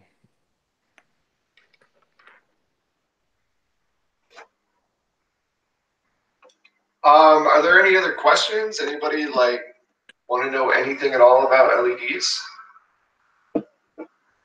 I wish I did, and everything I know I learned from you mighty fine people here. So my expertise is with the plant, and I definitely know that if I do upgrade my lights, that I will be on my way to stardom. No. Yo, we got to get you off of that blurple, Canna. You're killing me with that shit. Oh, way to throw me under yeah. the bro. You Thanks. quote me on this. Don't buy a blurple. Just don't. Actually, I'm using HPS right now, and I have a 315 CMH I'm gonna hook up to. So, yeah, just for now until I can get some funds together, you know. Man, that's what I'm doing. I'm waiting until I can get all my funds right because I want them cannons. I want at least 2 of them, bro. I gotta have at least 2 of them. I'm waiting. I'm getting my funds together now, man. I want at least 2 of them. You know, okay, so I'm 3D printing these 2-layer reflectors, right? So it's got like the white inner layer and then the black outer layer kind of sits on top. And I'm experimenting with like cutting out like custom logos and shit from that black layer. And then the light like shines out of it. It like lights up. You can see that shit on my Instagram.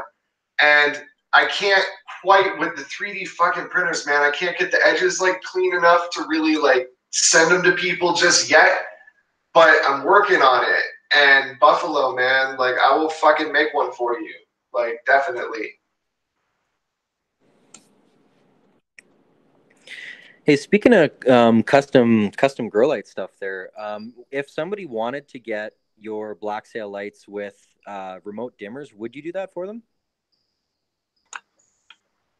Like, would you be able to do the B drivers instead, so somebody could run like 1 or 2 dimmers for like their whole setup? Or yeah, I mean, I would charge you exactly what it cost me, more than it would have cost me to send you the A's, and that includes like shipping the potentiometers to me hooking them up, sending them to you. Like I won't charge you for labor because it's a quick job, but yeah, I'll do it. Anything that you'll pay for the difference in cost for me, I'll fucking do it, you know? And I'll tell you if I think it's a bad idea.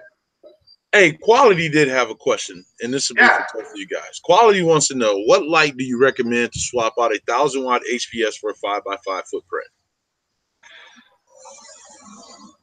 For a 5x5, man, like if you really want to nail that shit, if you're pumping CO2 and hydro newts, I would get my 4-pack. And if not, if you're just doing like a decent professional grow, go with the 3-pack of the cannons. And LED, what would you say would be a board? Because he's talking COBs. What would you say would be a good board to swap out for a 1,000-watt HPS? Are we talking DIY? It can be chilled. It can be rapid. It could be, I mean, photons. It could be anybody's. What would you say spectrum-wise? How many watts? Things like that. Well, spectrum-wise, for an HPS, if he just wants to pull it out, it's definitely going to have like a warm spectrum. So there's going to have to be enough red. But I think that's kind of obvious to everybody here. But we're talking more about, I guess, the amount of power that you'd need over a 5x5 to equal that of 100 or 1,000. I mean, that's a good question. I mean, I got a lot of stuff that I like. I mean, that's kind of a loaded question. Well, okay, I'll go off about what I've seen, because I'm really good friends with Loki, and to me, he has one of the most awesomest grows out in the community. And there's a lot of people. Don't get me wrong. There's a lot of people that have great grows. He's just one of them that I really, really enjoy looking at his grow, and I really like looking at his light setups. And he's running an HOG 550 right now, and I would say that HLG 550 would probably the 750 I would say would probably be more. If I don't know if they have a 750, but I would say I would say if they I would say something along one of his setups where he's got the chilled LED lights plus that HLG 550 setup. I would Yeah. say something along that would probably replace a nice 1,000 watty. So the HLG 550 is actually, I believe it's a 480 watt driver. So that's more for like a 4x4 and maybe more for like a 4x4 in a tent, unless you're getting like a whole bunch of them. But I mean, if you're talking about a 5x5, a 5x5 is significantly larger than a 4x4 because 4 times 4 is 16 and 5 times 5 is 25. So that's like 9 extra square feet. Is that right? Yep, that's true.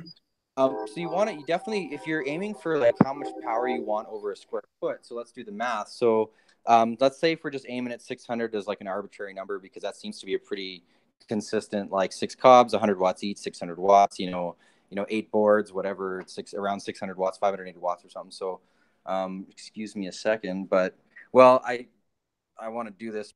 I don't want to give you guys a bad number here. My keyboard's really noisy, so hang on a second. While you figure that out, it's 37.5. Sorry, yeah, 37 and a half watts per square foot if you're running like 600 watts over a 4x4. So if you multiply that by 25, which is a 5x5, you're looking at around 937 watts. So it's roughly looking like 1/3 bigger than, you know, a 4x4. So if I was going to say what would be a really cool LED replacement to go over top of that, of course Black Sail is going to show his, but I would say, you know, a chilled kit, like they've got some big kits. I'm just pulling them up right now. They've got a 960 watt controllable DIY package for $1,700, and this thing is a beast. It's 4 of their higher power Gen 2 modules with a controller and a drive. It looks awesome. Like if you're just looking for something awesome to throw over that, I mean, my opinion, that'd be totally dope. Like that'd be really nice because you'll get control over the red, the blue, and the white, and you'll be able to set sunrise and sunset, and it's just a really cool system. So, and that in my opinion would be a really solid cover for that. And you can like Buffalo was saying, you can see stuff like that on Loki's page. He's got chilled stuff. Actually, is what he's got. He's got some of those chilled modules. So he's got some of the 125 watt modules and some Grow Mouse pucks and some chilled logic pucks. Like it's really cool stuff. I got mine hooked up and I'm kind of geeked out over it. Like it's really nice being able to control the red and the blue, and it's got some UV in there with the white. It's pretty nice. So yeah, that would be my say. I'd say a chilled setup, a chilled kit. They're pretty I would say those pucks, man. I would do either since I've been looking at the Canons and those 240 watts a piece. I would probably run to cover 1,000 watt. I would probably buy 3 or maybe 4 of the Canons to do a spread to compare to 1,000 watt spread. Probably 4 because you're looking at what? If you 3 would be great. I think 3 would be good. What's that? 720, right? 720 yeah. So that's gonna match your Dowie. That would match your Dowie. 3 of those would match your Dowie. Or if you did a HOG, I'm crazy like this. If you did a HOG 550. Or, you know, Grow Mouse now has chilled LED now has the 100 watts and the 2. You know, he just put that together where you just buy the 100 watt setups or 200 watt setups. I would do either like a chilled, I don't know, maybe his 500 package, and then do two black. Oh man, that would be awesome. Do a chilled, and then do two Canons off of that. I think now that would be awesome. I think that would definitely. So dude, I would probably buy his 400 or 500 setup, and then do 2 of the Canons on the side to cover that. Oh, yeah, I think that would be an awesome setup. Can you just throw it somewhere? Can you do that? Can we just throw us? Can we see somebody that just like throws a CMH bulb in the middle of some sick LED setup? I still kind of want to see somebody do that. Yes. To do a what now? What kind of setup? Just like throw a CMH in the middle of some like really sick grow light, like LED light. You know, just put like a CMH bulb in with it. Oh man, hey, hold on, man. This train's getting too fucking loud. Hold on. Hey, you know, Migro's coming out with their own CMH. Damn it, Hill. Migro's coming out with their own CMH right now. He's coming out with a 315. I can't wait to see how that performs. I really can't. I think I'm gonna get Shane on it. It would have been cool to be able to get Shane on here with you two guys and just talk about cobs and LEDs, dude. That guy is like a book of information, man. How much are those 315s, man? He hasn't put the price out for them yet. They're just now getting ready to send them out to the testers. How much are they usually though? Like, just is there like an average? Oh, you mean how much? Well, I guess it depends on where you get them. You can get them as cheap as, I think I seen them as cheap as 180 on eBay, as much as up to like 250. I think 260. That's depending on what brand you get. Okay. I'm trying to compete with that shit, so I'm just curious. Hey, I just wanted to throw some information back. I mentioned that, yeah, I sort of didn't answer the question right there. It was what would be a good replacement for a 1,000 watt? Well, the 960 watt chilled package is definitely more than what that 1,000 watt would have put out. But I'm just Way reading more, it here, yeah. and they're saying right here that it's designed for a 5x5 or a 6x6 and capable of full cycle growing, of course. Says you'll achieve photon densities beyond 1,000 ppfd when deployed in a 5x5 at 24 inches above the canopy. So that's a pretty beefy setup, and the fact that you got the red and blue controller there, I think, is pretty cool. But yeah. So the coverage areas, and I think Gromau still probably uses the same kind of formula as he did back in the day, and that's what I use for my coverage areas. And it's a really high standard. I mean, it is fucking maxing the space because that's the best way to put the information out there. And if you want to, you can spread it out from there. But yeah, it's really the honest thing to do, and like I think he leaves himself a huge buffer too. Like 960 watts of those pucks over a 5x5, that's fucking jamming, man. Like that's way outperforming a Dowie. Yeah, those weren't the pucks. Those were the Gen 2 modules. So those are the red. Still, that's dude cranking down, man. Oh yeah, no, that's cranking. So that over a 5x5, it says it's good for a 5x5 or a 6x6. I mean, I think it's nice if you have a little bit more, because if you have a light that's a little bit more powerful than you need, then maybe one day your space just gets a little bit bigger and you didn't really have to do anything. You just kind of turned up the dimmer. You're like, oh, okay, I got a bigger space now. It's kind of nice. But so it's really interesting because, you know, the 315s, the CMHs, like that price, man, you know, that's nice. 180 to 250 is very affordable. And I think it's probably just a question of priorities. Like, it's a question of, are you able to manage that heat from the CMH? And is it worth the extra, 100 to 150 bucks to get a light that will be cooler and a little bit more efficient? You know, it depends on your situation. But I mean, aside from the heat, dude, like, I think these are great lights, and I'm not sure what their efficiency is in micromoles per joule, but I know it's better than a double-ended 1,000 watt HPS. I think it's like around 1.8 or 1.9 if memory serves, which is really nice. That's like a Vero 29. The reason why I suggested that is because, you know, like the spectrum of CMH does look really interesting. Like, it's hard to not acknowledge the fact that it's got a really wide spectrum. Like it goes really, seems to go far on the UV side and on the far red side. So in the red side of things. So it's really interesting. And I mean, if instead of adding like a whole bunch of those to your garden, maybe if you got a little space, can those be run softer, or do you have to run them at full power? No, you can adjust them, take them all the way down, at least mine, to 150 all the way up to super lumens.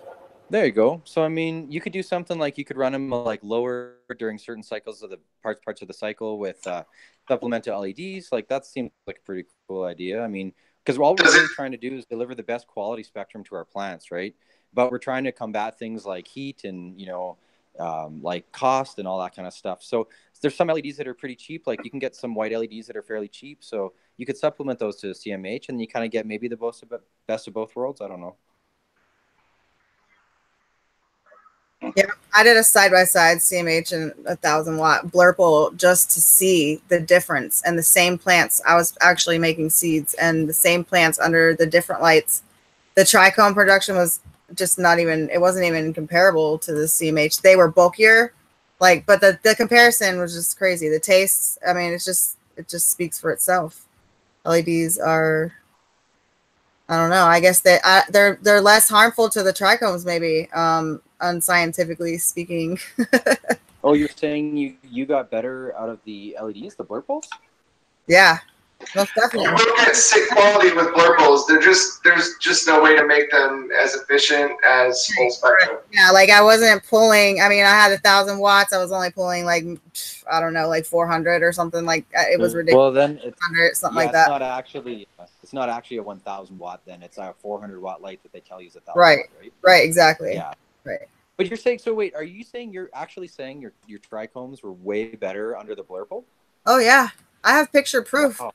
Yeah, I ran that's amazing to me. And you know, if you look at some of these like multicolored lights on the market, it's basically blurple with white. You know, so you can control how much white you want to drive, right? Like if you have these black sail lights and you want it to supplement with blurple, you can, or you know, yeah, you can. I think it'd be interesting to mix that around and see, because I think blurple straight up doesn't that yield less? Like, and isn't it more stressful? It does yield less, yes, for sure. 100% yields less, but I don't really care because the quality's there for me.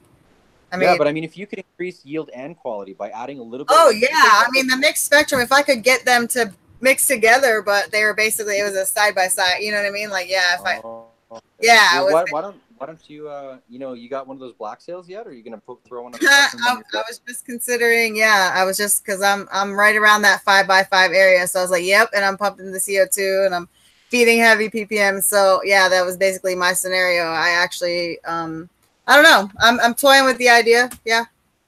Canada's room actually is starting to look like just sick. Like, I don't know.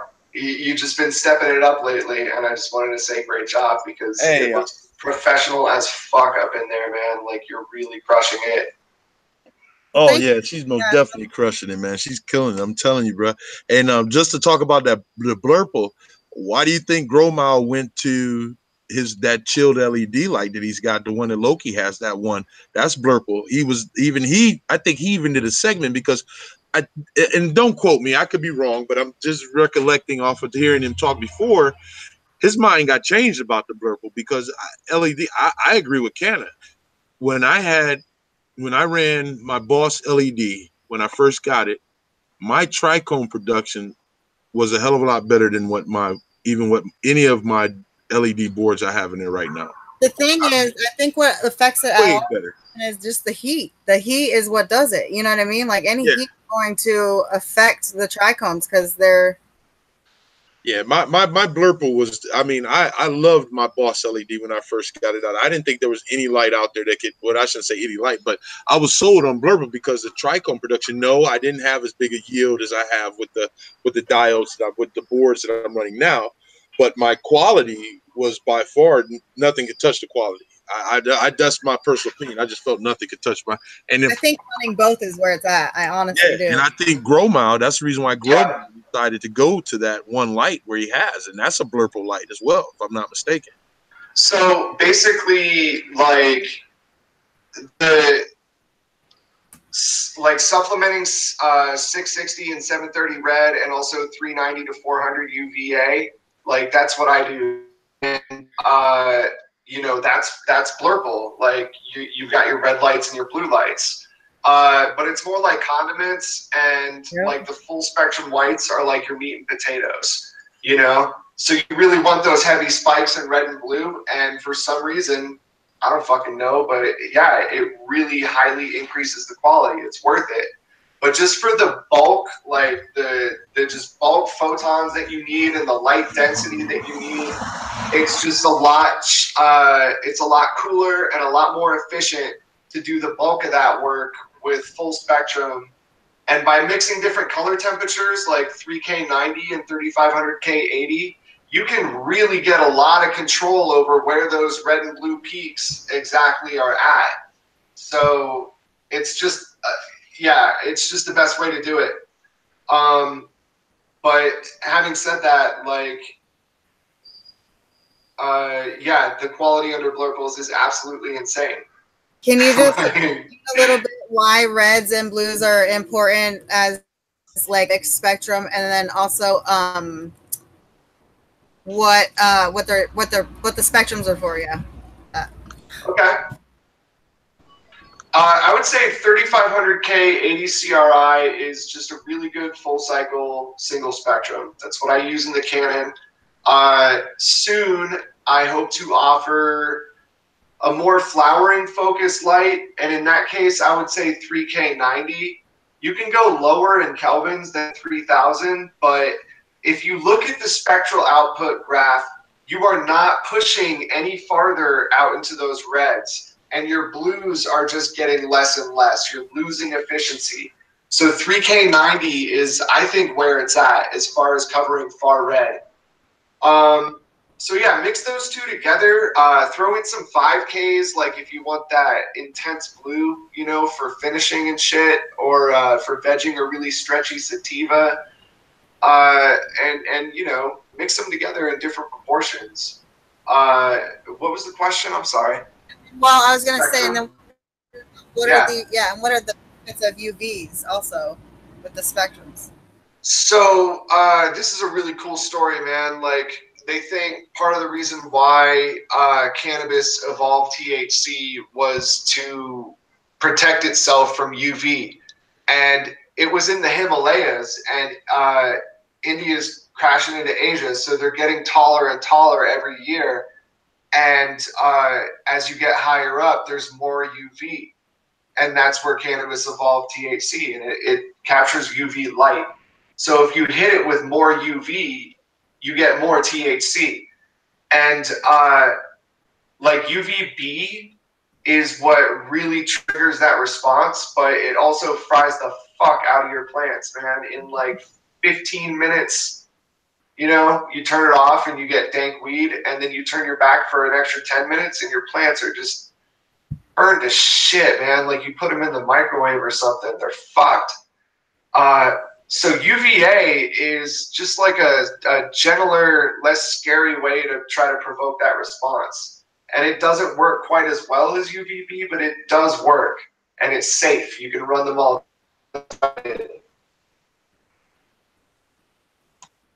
Yeah, definitely, for sure. Nice explanation, man. Appreciate that. Really did.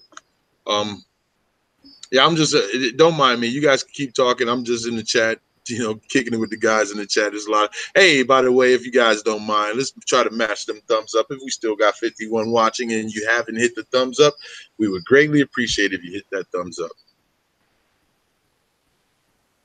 Oh, quality matter. He says false. It depends what type of bulb you use, Black Cell, and how far.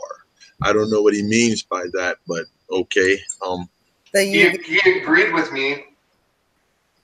I mean, I didn't say anything about like which bulb or how far, but I don't know, man. Yeah, I mean, I guess like if it's farther away, it'll be what less he's saying, intense. you know, what he's saying is that if you use like a different type of bulb, you got to place it at a different distance or something like that, so that you don't burn the shit out of your trichomes or whatever. Like, I guess every different type of bulb could be used in an application. Like, I wonder if you could like flash like a higher powered UV reptile bulb, like on and off, like give it like 5 seconds on and then like, you know, a minute off or something like that. Put on a timer. Yeah.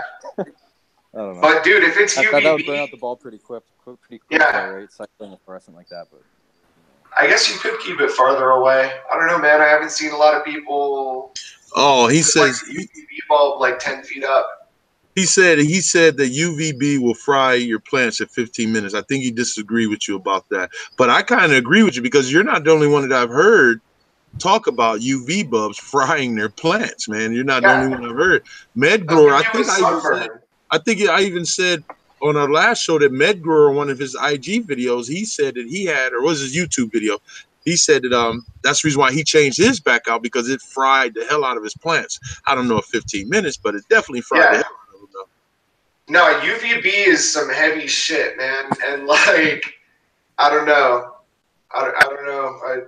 It would take a lot to convince me that UVB isn't like super like deathly and cancerous and harmful. It'll fry your fucking skin, dude. Yeah. Hell, man. You know what?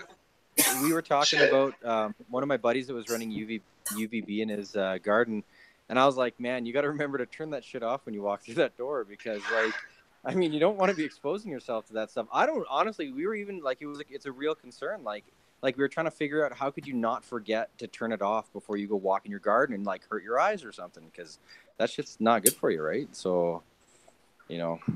Anyway, it was a real concern. We were like, damn, the grow room's dangerous, right?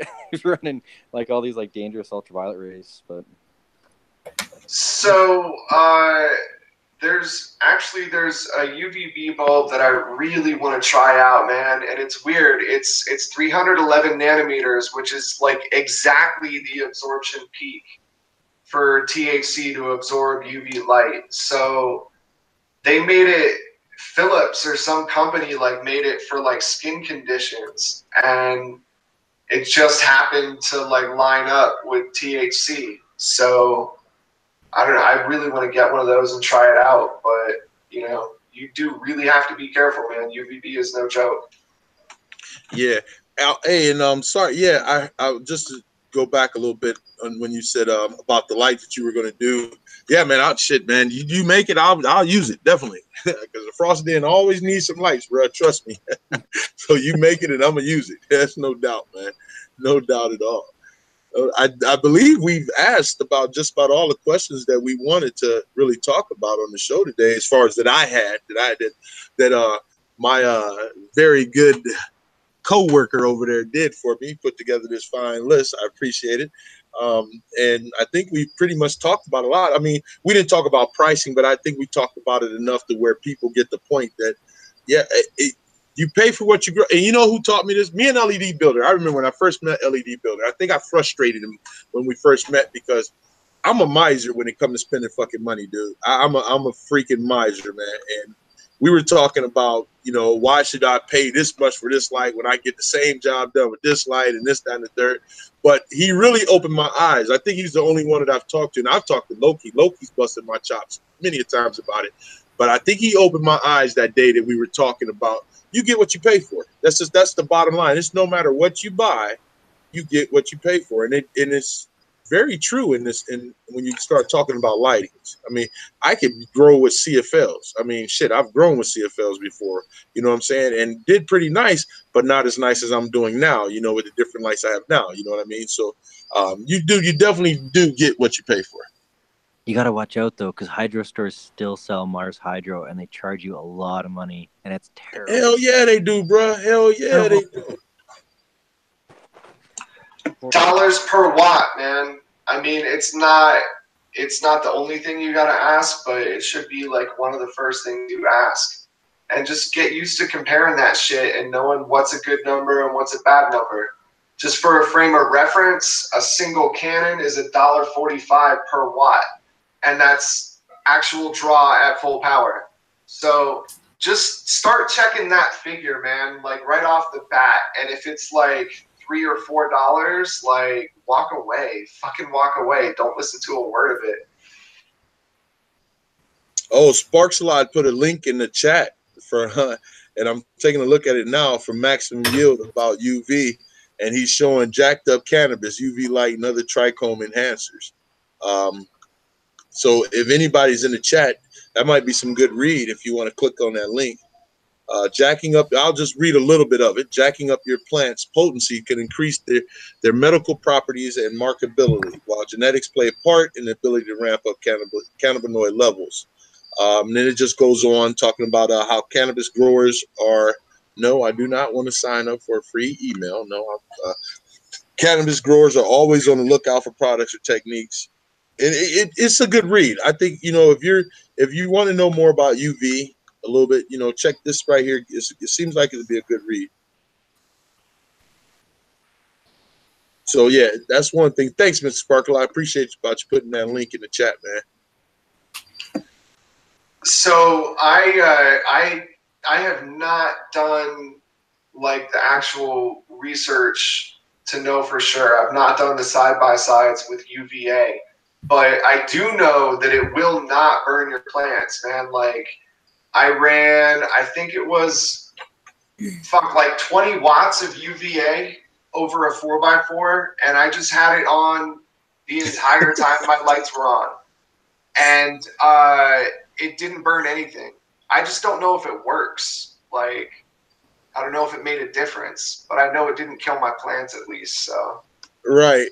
I'm sitting here laughing, man, because God love Grow Anonymous, man. God love him, man. I mean, I like the guy. He showed up in a lot of our chats, and when he says something, he's saying, and I will tell you this about this guy that I know from just going back and forth with him. When he says stuff, he knows, he really researched the facts about it, but I'm sitting here laughing. He says, just so we are all clear, Maximum Yield Magazine is not science. As you can tell, Grow Anonymous is the science guy. It's an opinion piece. If you really want to know more about UV, check out Bruce Bugby's study and published papers. God love you, man. Thanks a lot, bro. I mean, seriously. And this is what I like. I don't give a fuck who typed it, who put it in. I love it, man. Don't stop doing it. If you see something that that you can add on to what we're talking about, or even rebuke, hey, man, we're all learning. And that's what I like about this stuff. You'll never see me dogging you guys because you said disagreed with what we're talking about, man. We're all learning. Is this you never know too much about growing this plant. So thanks, Grow Anonymous, man. I appreciate it.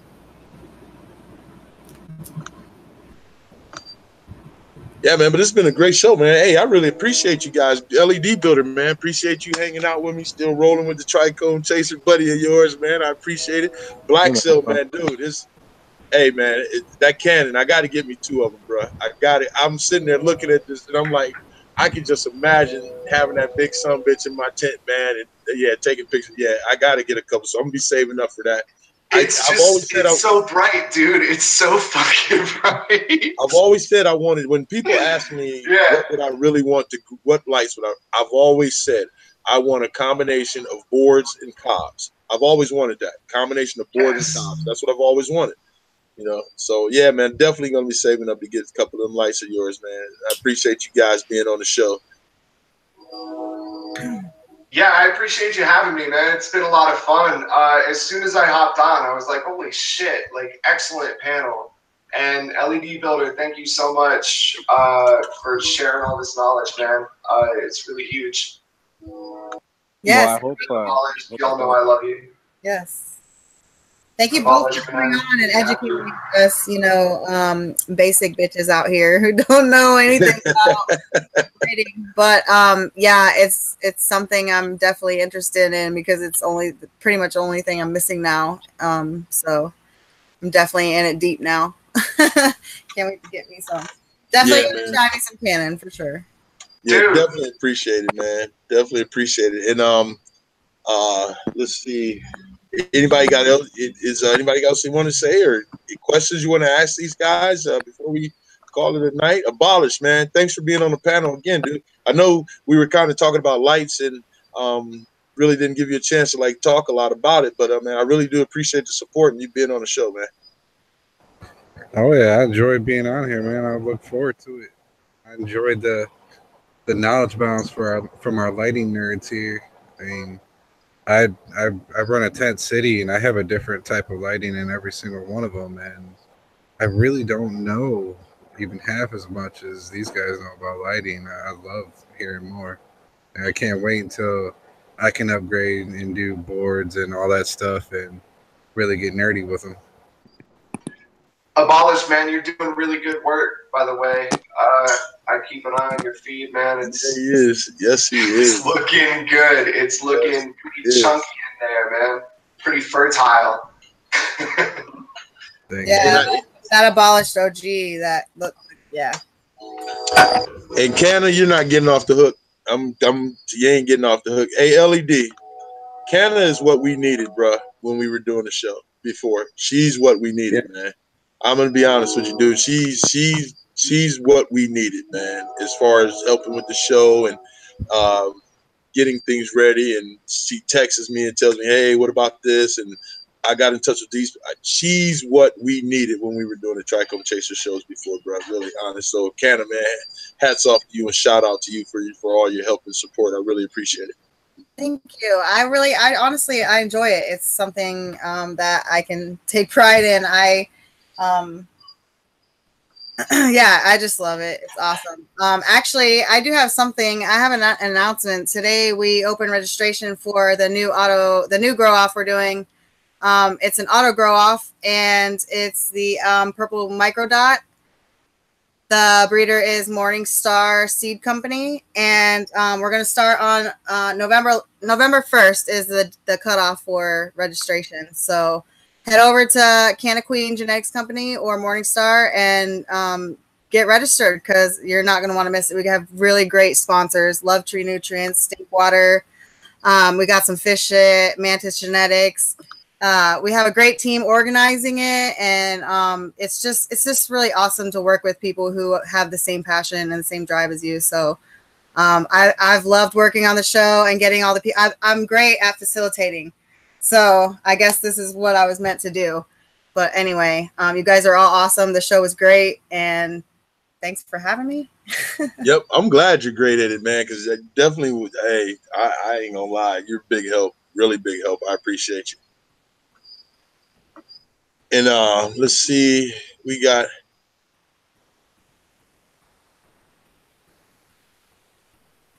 okay, quality matters. Yes, tell them what he think Buffalo After Dark is basically what Cannon was talking about. The blurples, what they do. Yeah, you're right. Hey, we ain't knocking blurples, bro. I still love my blurples quality. I still love my blurples. But it is a time when you do have to upgrade. Maybe I'll upgrade. Mix them in there. Yeah, mix them in there with something else. If you got a blurple, always with blurples. I hate them now. I hate the color. I used to love pink and purple, and now if I ever see them again, anyway. I'm ready for some real true light. You know what I mean? After I started growing is with the boards and the cob that I have from Micro Light. Yeah, I still have my blurple lights and I still use them from time to time, but I use them as supplemental lights. I don't use them as my main source of light anymore. I use them as supplemental light. And I still get my production and I still get what I want. I just use them as a supplement. So to all you new growers out there, there's nothing wrong with blurples. Me personally, I use them as supplementary light now, and it still works great. They still do the job. So, yep, they got me where I'm at right now. And so, exactly. if I could do it with blurples, watch out, y'all. No. Exactly. So yeah, we're gonna like I said, I appreciate all you guys on the panel today. It's been great. It's about 1:18 my time. I'm East Coast, so we're gonna call this a wrap for today. Trust me, this isn't over because I'm pretty sure there's still a lot we have not talked about. So this isn't over, and then maybe I can talk to Shane from Micro Light and get him on. Hopefully, when Grow Mile gets back in touch with me, I can get him on the show. I think if I had two more you light people on the show, man, it'd be even more awesome, because I like plucking Grow Mile's brain, man. I like plucking him and talking and asking him questions and him answering it. I might have to get somebody to break it down to me after the show, but I still like listening to him and trying to figure out what he's talking about. He's definitely one of the pioneers that's pushing this LED game, man. So you got great love to Grow Mile, man. And Black Cell, same to you. LED Builder, man, you my brother. Man, you always be my trichome chaser brother, man. So I appreciate you being on the show, man. Right on. I think everybody here should get trichome chasers hoodies. All of them. Everybody on the whole panel. I'm just saying. You want us to get what? Right. Trichome chaser hoodies. Oh, man, you know what? I got to find somebody. Well, you know the deal with that, man. You know the story behind it. So I just need to find somebody that can do those and get things going back to where we can get hats, hoodies, and different things like that. So once we start getting up, even though the show is now Buffalo After Dark and not Trichome Chasers TV, I'm still a Trichome Chaser. I'll always be a Trichome Chaser. That's my home. That's where I started. I'll never give it up. But we're just going to take things in a different direction and see how they go. Word. Awesome. All right. So with that being said, shout out to the panel. Shout out to my chat, especially Grow Anonymous and Quality Matters. I love it that you guys pluck me and keep pushing me in for the right answers, man.